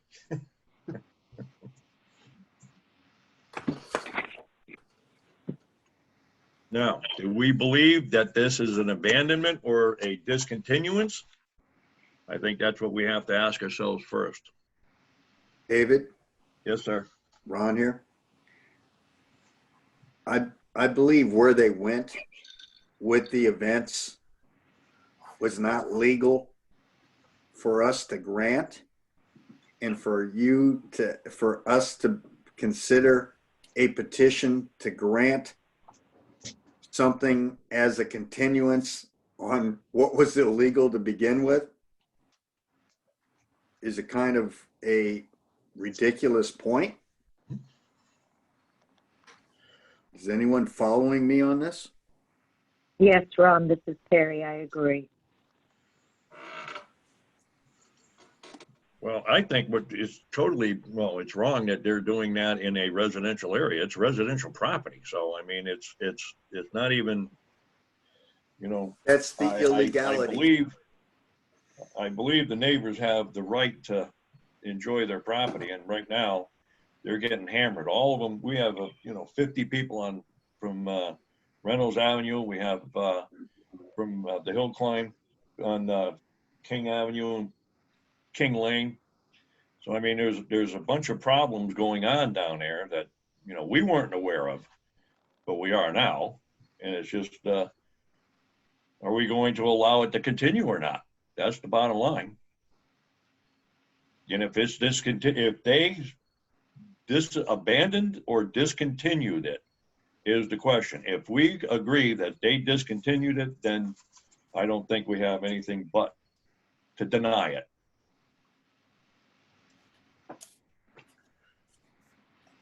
What do you guys think? This is Terry. I agree with you, David. I agree. I think there's also been a gross misuse of things like allowing the camping and whatnot, and the noise factor and the traffic issues that the neighbors have had to deal with. And I do think that the race area from J-Day was discontinued for the period there. So I do agree with you, Dave. And there's a cease and desist is still in place. So, I mean. David, can I ask a question? Has anything on the cease and desist been resolved? Have they addressed any of the issues and made an attempt to rectify anything? I think a lot of it has to do with us right now. Because they can't do anything until we either give it to them or deny it. It's one or the other. They can't really do anything with the cease and desist anyway. But I was under the understanding that they are up there doing stuff. Well, they put chips up, and I think it was I agree there's a cease and desist, but a little bit of common sense, because they wanted to stop more water going down the hill, and they basically are trying to mitigate some of the problems that they've had. So I don't begrudge them for doing that. I can't say that publicly, but at least they stopped it. You know what I mean? They did something to prevent it, and they did a good job. I mean, it's a real nice job. It's not, if everybody that was up there, we thought it was pretty good. Ron jumped over to the chips, and he didn't see anything obvious on there, but we did later on when we walked down further on the hill. But there's no racing going on.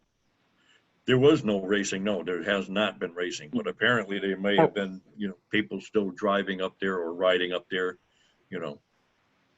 not since the cease and desist, since they stopped it. But they had problems before. We put a cease and desist, and their other attorney said that they didn't believe it.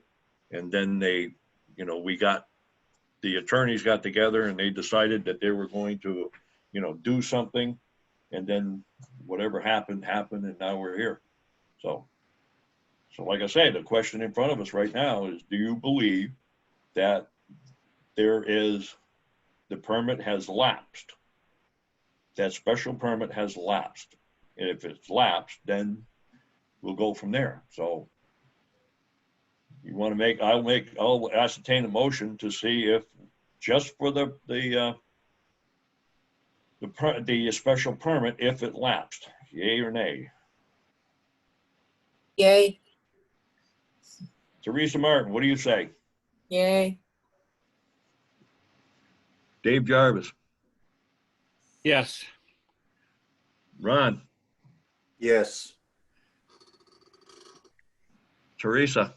Yeah. And I vote yes. So, okay. Yeah. We believe that the special permit has lapsed. So Dave, may I pose a question to you? Sure. Do they need to just start over and apply straightforward now? Because it seems like all they were trying to do was change the name, get that J Day off of it, and continue business as usual. And again, if they're telling me it's 3 events a year and it's a Friday and a Saturday, that means the locals have 49 weeks or weekends out of the year. I don't begrudge anybody having a business. If it's more than that, yes.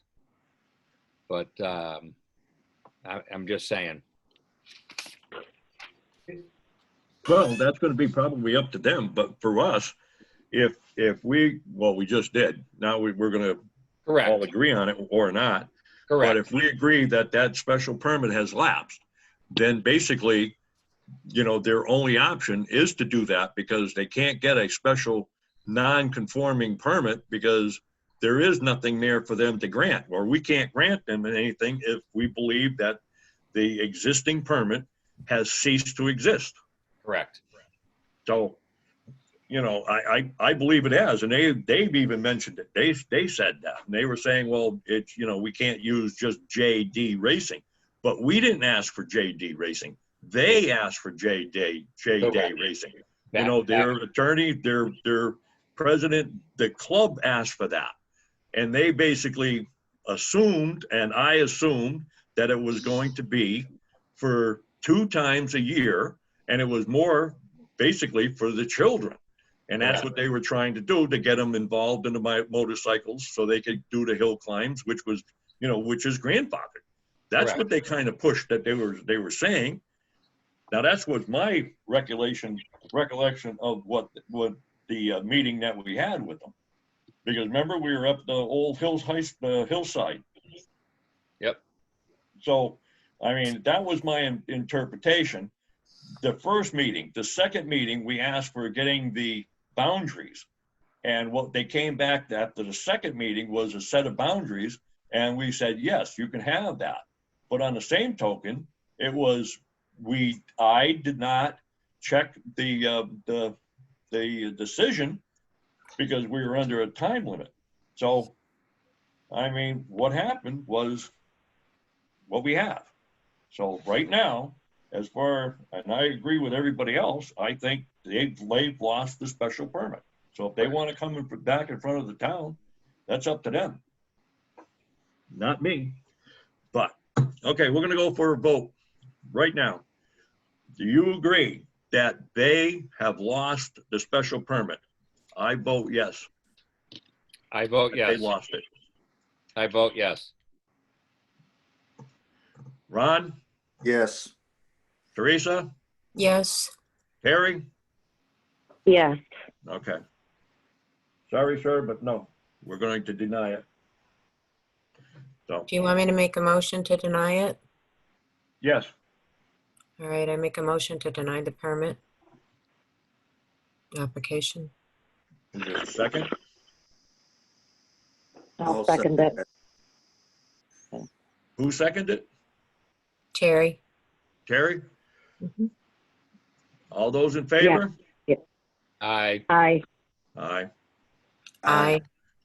Okie dokie. So that's it for this one.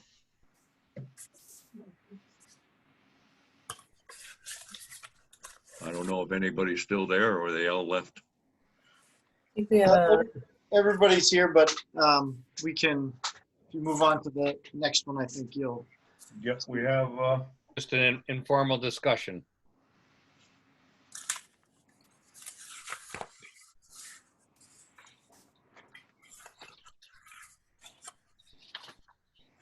Yeah, informal discussion. Thank you, Mr. Broussard. Thank you, Mr. Bowden. Yes, sir. Thank you.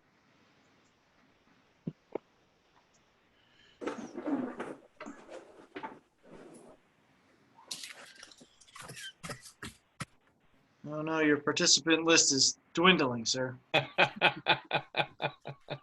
Not a bad. I know. Wonder Well, why. hey, All right, so I believe that I'll let you move on to your next item, but I do see that Paul Walashuk is on here. So when you get to that point, I can unmute. You can have at it. All right. Can we get him? Yep, I'm doing it right. Oh, I gotta, just give me 1 second. As people jump off the whole list here. Oh, yeah. They're Shifts. dropping left and right. I wind up unmuting random people. Paul, are you there? I'm here. Okay, so there you go, Mr. Chairman. And everyone else from the public is jumping ship, so you're good to go. Okay. Paul, you have a cease and desist for Upper Palmer Hampden Road. You wanted an informal meeting? Information? Yes.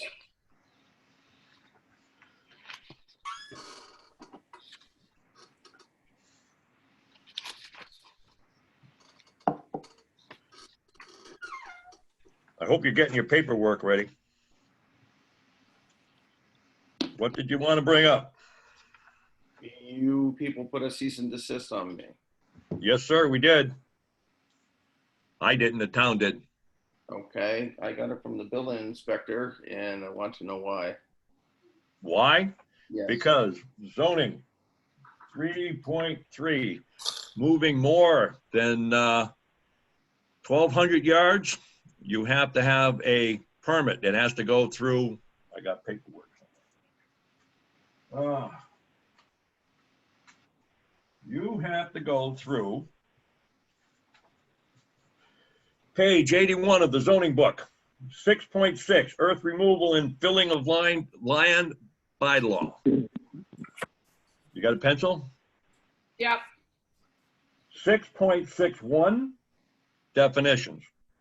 6.62, the procedure for earth removal.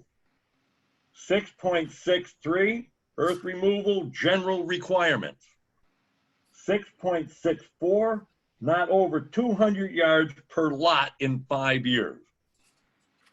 6.65, filling of land. 6.66, filling of land general requirements. Now, anything more than 50 feet by 50 feet, 2 feet or more, and that's a total of 2,500 square feet, or not more than 1 year, 5 feet of 1,000 square feet, which is 32 feet by 32 feet, and that equals 1,024 yards. You have to get a permit. Now, the permit is basically just so you don't go over streams, you don't do whatever you're doing. That's all it's for. It's not something that, you know, that's going to be a whole lot. But you also have 6.19, and that's stormwater management. They don't want water from your property going on to others. Now, if you've been listening to the hill climb, you know exactly what's just been going on. Now, and that's 6.19.1, 6.19.2, 6.19.3, 6.19.4, 6.19.5, 6.19.6, 6.19.7, 6.19.8, 6.19.9, 6.19.10, 6.19.11. Then you have conservation. So what you've been doing up there, you can't do without the town knowing about it. That's basically all it is. So what I would advise you to do is either get a, what are you doing up there is the major question. I mean, are you just moving around dirt from one side to the other? Because the Google Maps that we have, it shows excavators and it shows that you have been moving some serious dirt. Trails all over Heckin Creation. So the Conservation Board wants to know what you're doing. Everybody wants to know what you're doing. So that's why they put a cease and desist until you come up and tell them what's going on. That's from the building inspector. Right. But anything other than that, you come in front of us. Yes. Someone came on the property, obviously, and took video of me moving dirt. No, it's on Google Earth. You got pictures from Google Earth Pro.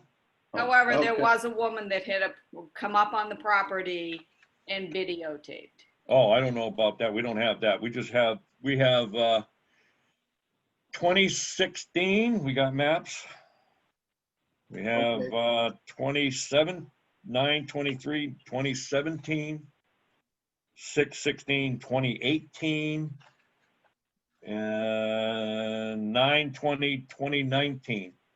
And they're just maps of what looks like all kinds of roads and things up in there. So just out of the blue, it was, you looked up Google Maps to find that. Obviously somebody complained and that's why. Well, I don't know if it was that or that big W.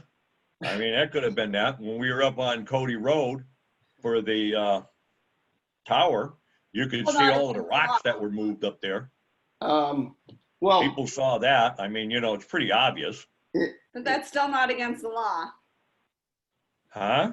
That's still not against the law. What- It is. It is against the law. What- It's against the zoning, which is, and you have zoning and you have stormwater runoff and you have conservation. Okay. Yes, it is against the law. Okay. Did you see the stormwater runoff though? I mean, did you? It's all part of it. And if they go up there and there's no stormwater or there's no way of water getting onto the neighbor's property, then it's a moot point. But what happens is that nobody knows what you're doing up there. So now you have to start from the beginning and you have to show or tell people what you're doing. I don't know what you're doing. Oh, I got a bunch of maps. All I have is a bunch of maps with big holes or mountains of dirt. I see an excavator in there. Yes. And it looks like a big excavator, but it looks like an ant compared to what you've been doing. I don't know what you're doing. I don't have no clue what you're doing. All right, let's. You're moving more dirt than what is required and allowed in the town before somebody noticed it, heard it, whatever the case may be, but. Right, I did not realize that it was going to be such a big problem on this of moving fill on your own property. Did not know that you needed a special permit to move certain amount of material from one part to the other part. Obviously, it says here in 6.6.4 earth removal exemptions. You know, when removal is incidental to the transfer of earth material from one part of a parcel of land to another parcel, of the same parcel, or to an adjacent parcel in the same ownership for the improvement of the property. So basically, that's what I am doing. It started off with as the tornado went through, cleared the land. It happened to be that there was a nice piece of property where I could build a house at the top with a view. Now, to get up there, to make it feasible for a car to get up there in the wintertime, is to make a grade to the driveway. Now, for me to get a well truck up there to drill, I had to basically move some fill. And I kept moving fill to do that.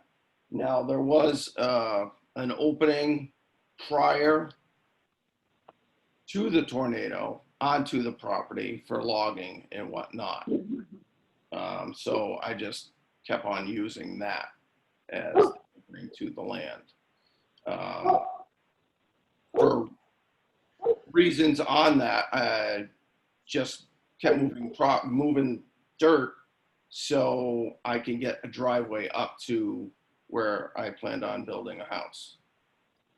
Now, for the water runoff and everything, I did put up silt fence and I did do swales and I did do sediment pits to collect the runoff debris that would wash.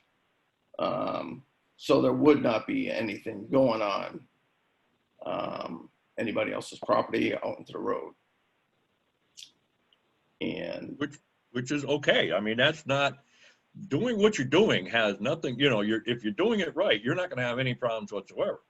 But if you're taking dirt from one area and you're moving it to someplace else, then you're under 666, filling of land general requirements. So you can't take it from one land. There's so many different things with the zoning, and what they're afraid of is that they don't want you to go up there, make a big hole, take all of the dirt, and then run away. Now, you know, and I know there's all kinds of places around town that have that. Right. And that's what they're trying to stop over the years. I mean, they're not picking on you to say, hey, listen, you can't do what you're doing. You have all the right in the world to do it. But what you have to do is you have to do it correctly. That's all. That's all you have to do. I believe I have there's no permits. No permits, but like I said, I did not realize moving dirt on your own property needed a permit. Sure. Yeah, now you know. Now you just have to, you know, go down, and if you pull a house permit, probably would eliminate a lot of the grief and aggravation that you have. Well, that's the thing on that was moving the dirt up there to figure out basically what I'm going to do for a house up there. To get it up there. So to get a permit for a house, you need the plans of a house and everything like that, which I do not have. And that's but if you went and talked to Hobie, the building inspector, I don't think you would give you all this grief. Excuse me? You know, you have to do whatever has to be done. I mean, that's all there is to it. That's why the cease and desist is on. Okay. And we can't take it off, by the way. Let me ask you though, what if I was not building a house and I was just moving dirt? I mean, I can just still have to get the permits. Better, right? You're still going to have to get the permits for, you know, moving dirt around. That's all. Okay. The Conservation Board wants to know what you're doing. They want to make sure you're not filling up streams. What's that? When removal is incidental to the transfer of earth material from one parcel of land, I'm not selling it. No dirt is getting off the property. No rocks are getting off the property or are sold. It's just removal to make it, improve it, so I can do something. So to me, I did not think that just by moving dirt on your own property that you needed a permit if I'm improving it. Well, the amount of dirt that you've been moving, you need a permit. Now, that's why we have lawyers. It's that simple, because we've had, you know, grief and aggravation from a lot of people. So, I mean, the cease and desist, we can't take it off. I'm just telling you what you have to do to get it off. The zoning board cannot say, okay, sounds good, you know, we agree with you and the cease and desist does not exist. We can't do that. The cease and desist comes from the building department, the commissioner, not us. So why am I here? To find out that you have to start with 6.61 and go to 619.11 and then find out what you have to do. So what's 6.64? What's that? Not over 200 yards per lot. So is that one lot or 5 lots? How many lots up there? As of right now, it's not even a lot. It's just land. Okay, one parcel? That's what it is. Okay, you can only move 200 yards. 6.64. Not over 200 yards per lot in 5 years. So you can't do that. The filling of land, if you're taking dirt from one side of your property and putting it someplace else, you are filling land. Filling of land, you have general requirements. This is all in the zoning book. I mean, I'm not telling you, I'm not making up this stuff. So what is the exemptions for then? What is that for? Say what? Look, there's an exemption, 6.64, number 3. I'm improving. It's the amount of land, the amount of dirt you're moving. If you're moving dirt on your house, the exemptions start if you have a building lot and you're going to put in a septic tank, you don't have to come in front of us. They used to, but not anymore. when you're doing land, you want to reconfigure your property. You know, you're doing, there's a limitation, there's an end to what you're doing. Now, what's going on is that it just seems like there's a massive thing up there, and we're gonna find, the town wants to know what's going on. That's what they're doing. So that's what you have to do. You have to get the zoning or find out what you're gonna have to do. Come down to the town, talk to them, find out what permits you're gonna have to take. Okay, so this is the first step on it, is to Yes, sir. go through and say what I'm doing. Exactly. Then what? And then you're either gonna come in front of us, the conservation board, or the planning board, or whatever you're gonna be doing. You have to come up with a reason. Just moving dirt around on one way or the other, I believe that's a reason, but you're still going to have to, the conservation board, we're gonna go up there and look. We have site visits. We go up and look. Not all of us, but some of us do. So when we go up there and look at it, and you say, well, I'm doing this for point, I want to move this dirt here to make it flat. Now, the conservation board, if they see water, they're going to say, no, you can't do that. I mean, common sense. Right. But if there's no water and you don't have a problem with the storm runoff, you don't have a bunch of stuff, they're going to say, okay. I mean, they're going to go through their rules and regulations, and they're going to say, okay, and we're going to go through ours. And if you're not doing anything illegal, we give people that. I mean, we give people, to dig, move dirt. I mean, we give them but you have to apply. You have to start someplace. Just doing this in the middle of the woods. I mean, and it looks like you're in the middle of the woods. I don't know, there's no neighbors. So. Right. Yeah. Well, okay, a misinterpretation of it, I guess, on that.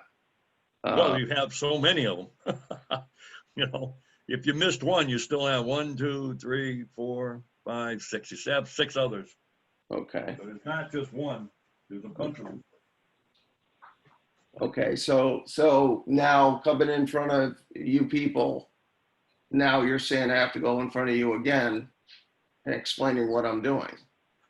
Only if the building commissioner decides that. Okay, I tried getting hold of him 3 times, Well, and I have gotten no call back from him. Yeah, you have to go down there and, Is he in the office? yes, he is. Not all the time. He's only part-time.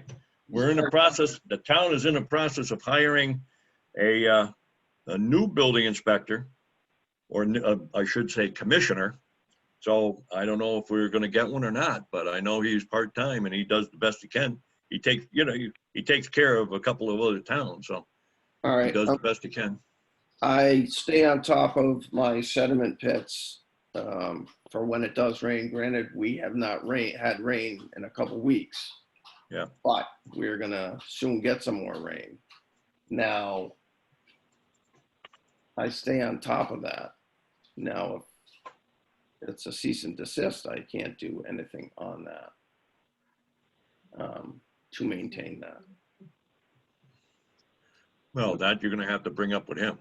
I mean, leave him a message. He usually gets back, and tell him that you want to just do. I did just last maintenance. week, because I did get the letter, I think, prior Friday or Saturday, and I called, and that's what I'm saying is I did leave the message, what I'm telling you, of everything, and I have not got anything. And then they said to come on this meeting here. Have you left a message with Kate, the secretary? Kate got back to me, Kate Baker. and she said she'd relay the message. Okay.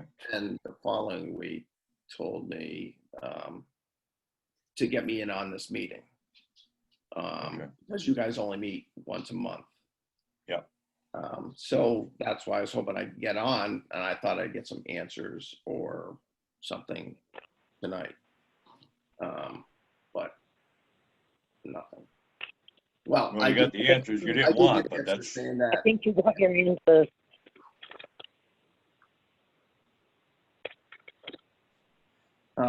So I'm just waiting to hear from the building inspector, I guess,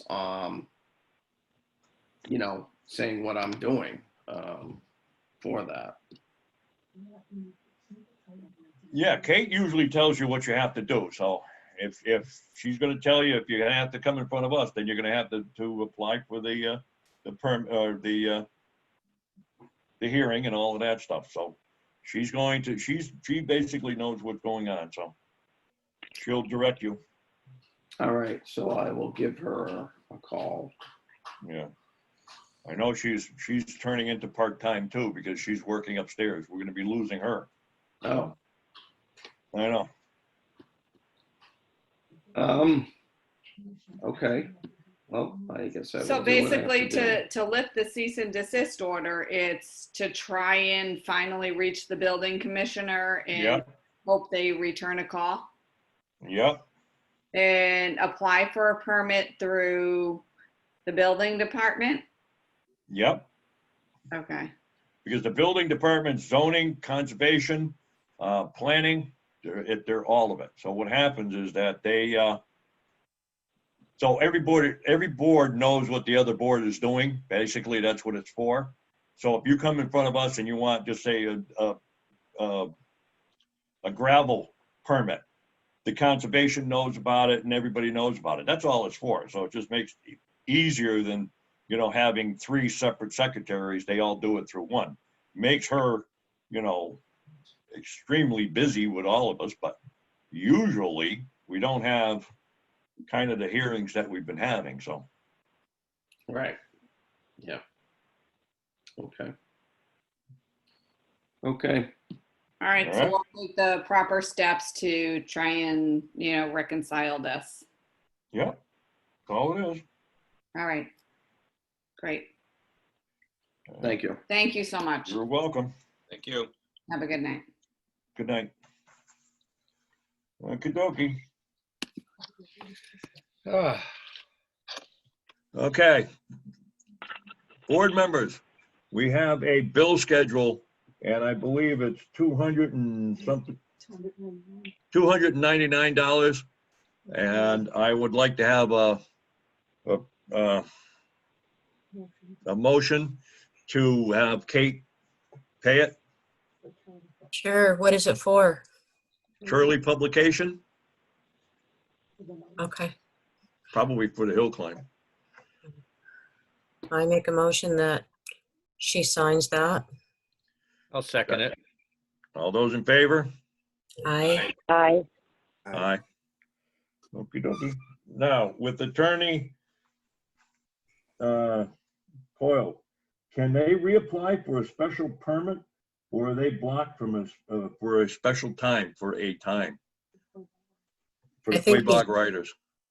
I think he's not on anymore. Oh, okay. If he's not on, it's, I see him. Can't hear you. I gotta remember when I do that. There you go. Yeah, no, I cut them loose. okay. I don't want to foot the bill for all that part. Oh, I don't blame you. So Well, I'm I just can saying, I you can know, certainly I can circle back with him tomorrow on that. Okay. What their options are and whether they can come back immediately or whether they have to follow. Well, the that's, process. you know, I didn't want to tell them that, they could do that, but I you know, kind of hard one way or the other. So it is Yep, what it is. I will circle back on what that looks like. Okay. All right. I'll let everybody go. You want to have somebody make a motion to end this meeting? Sure, I'll make a motion. We end this meeting. I'll second that. Wow, that was quick. All those in favor? Aye. Aye. Aye.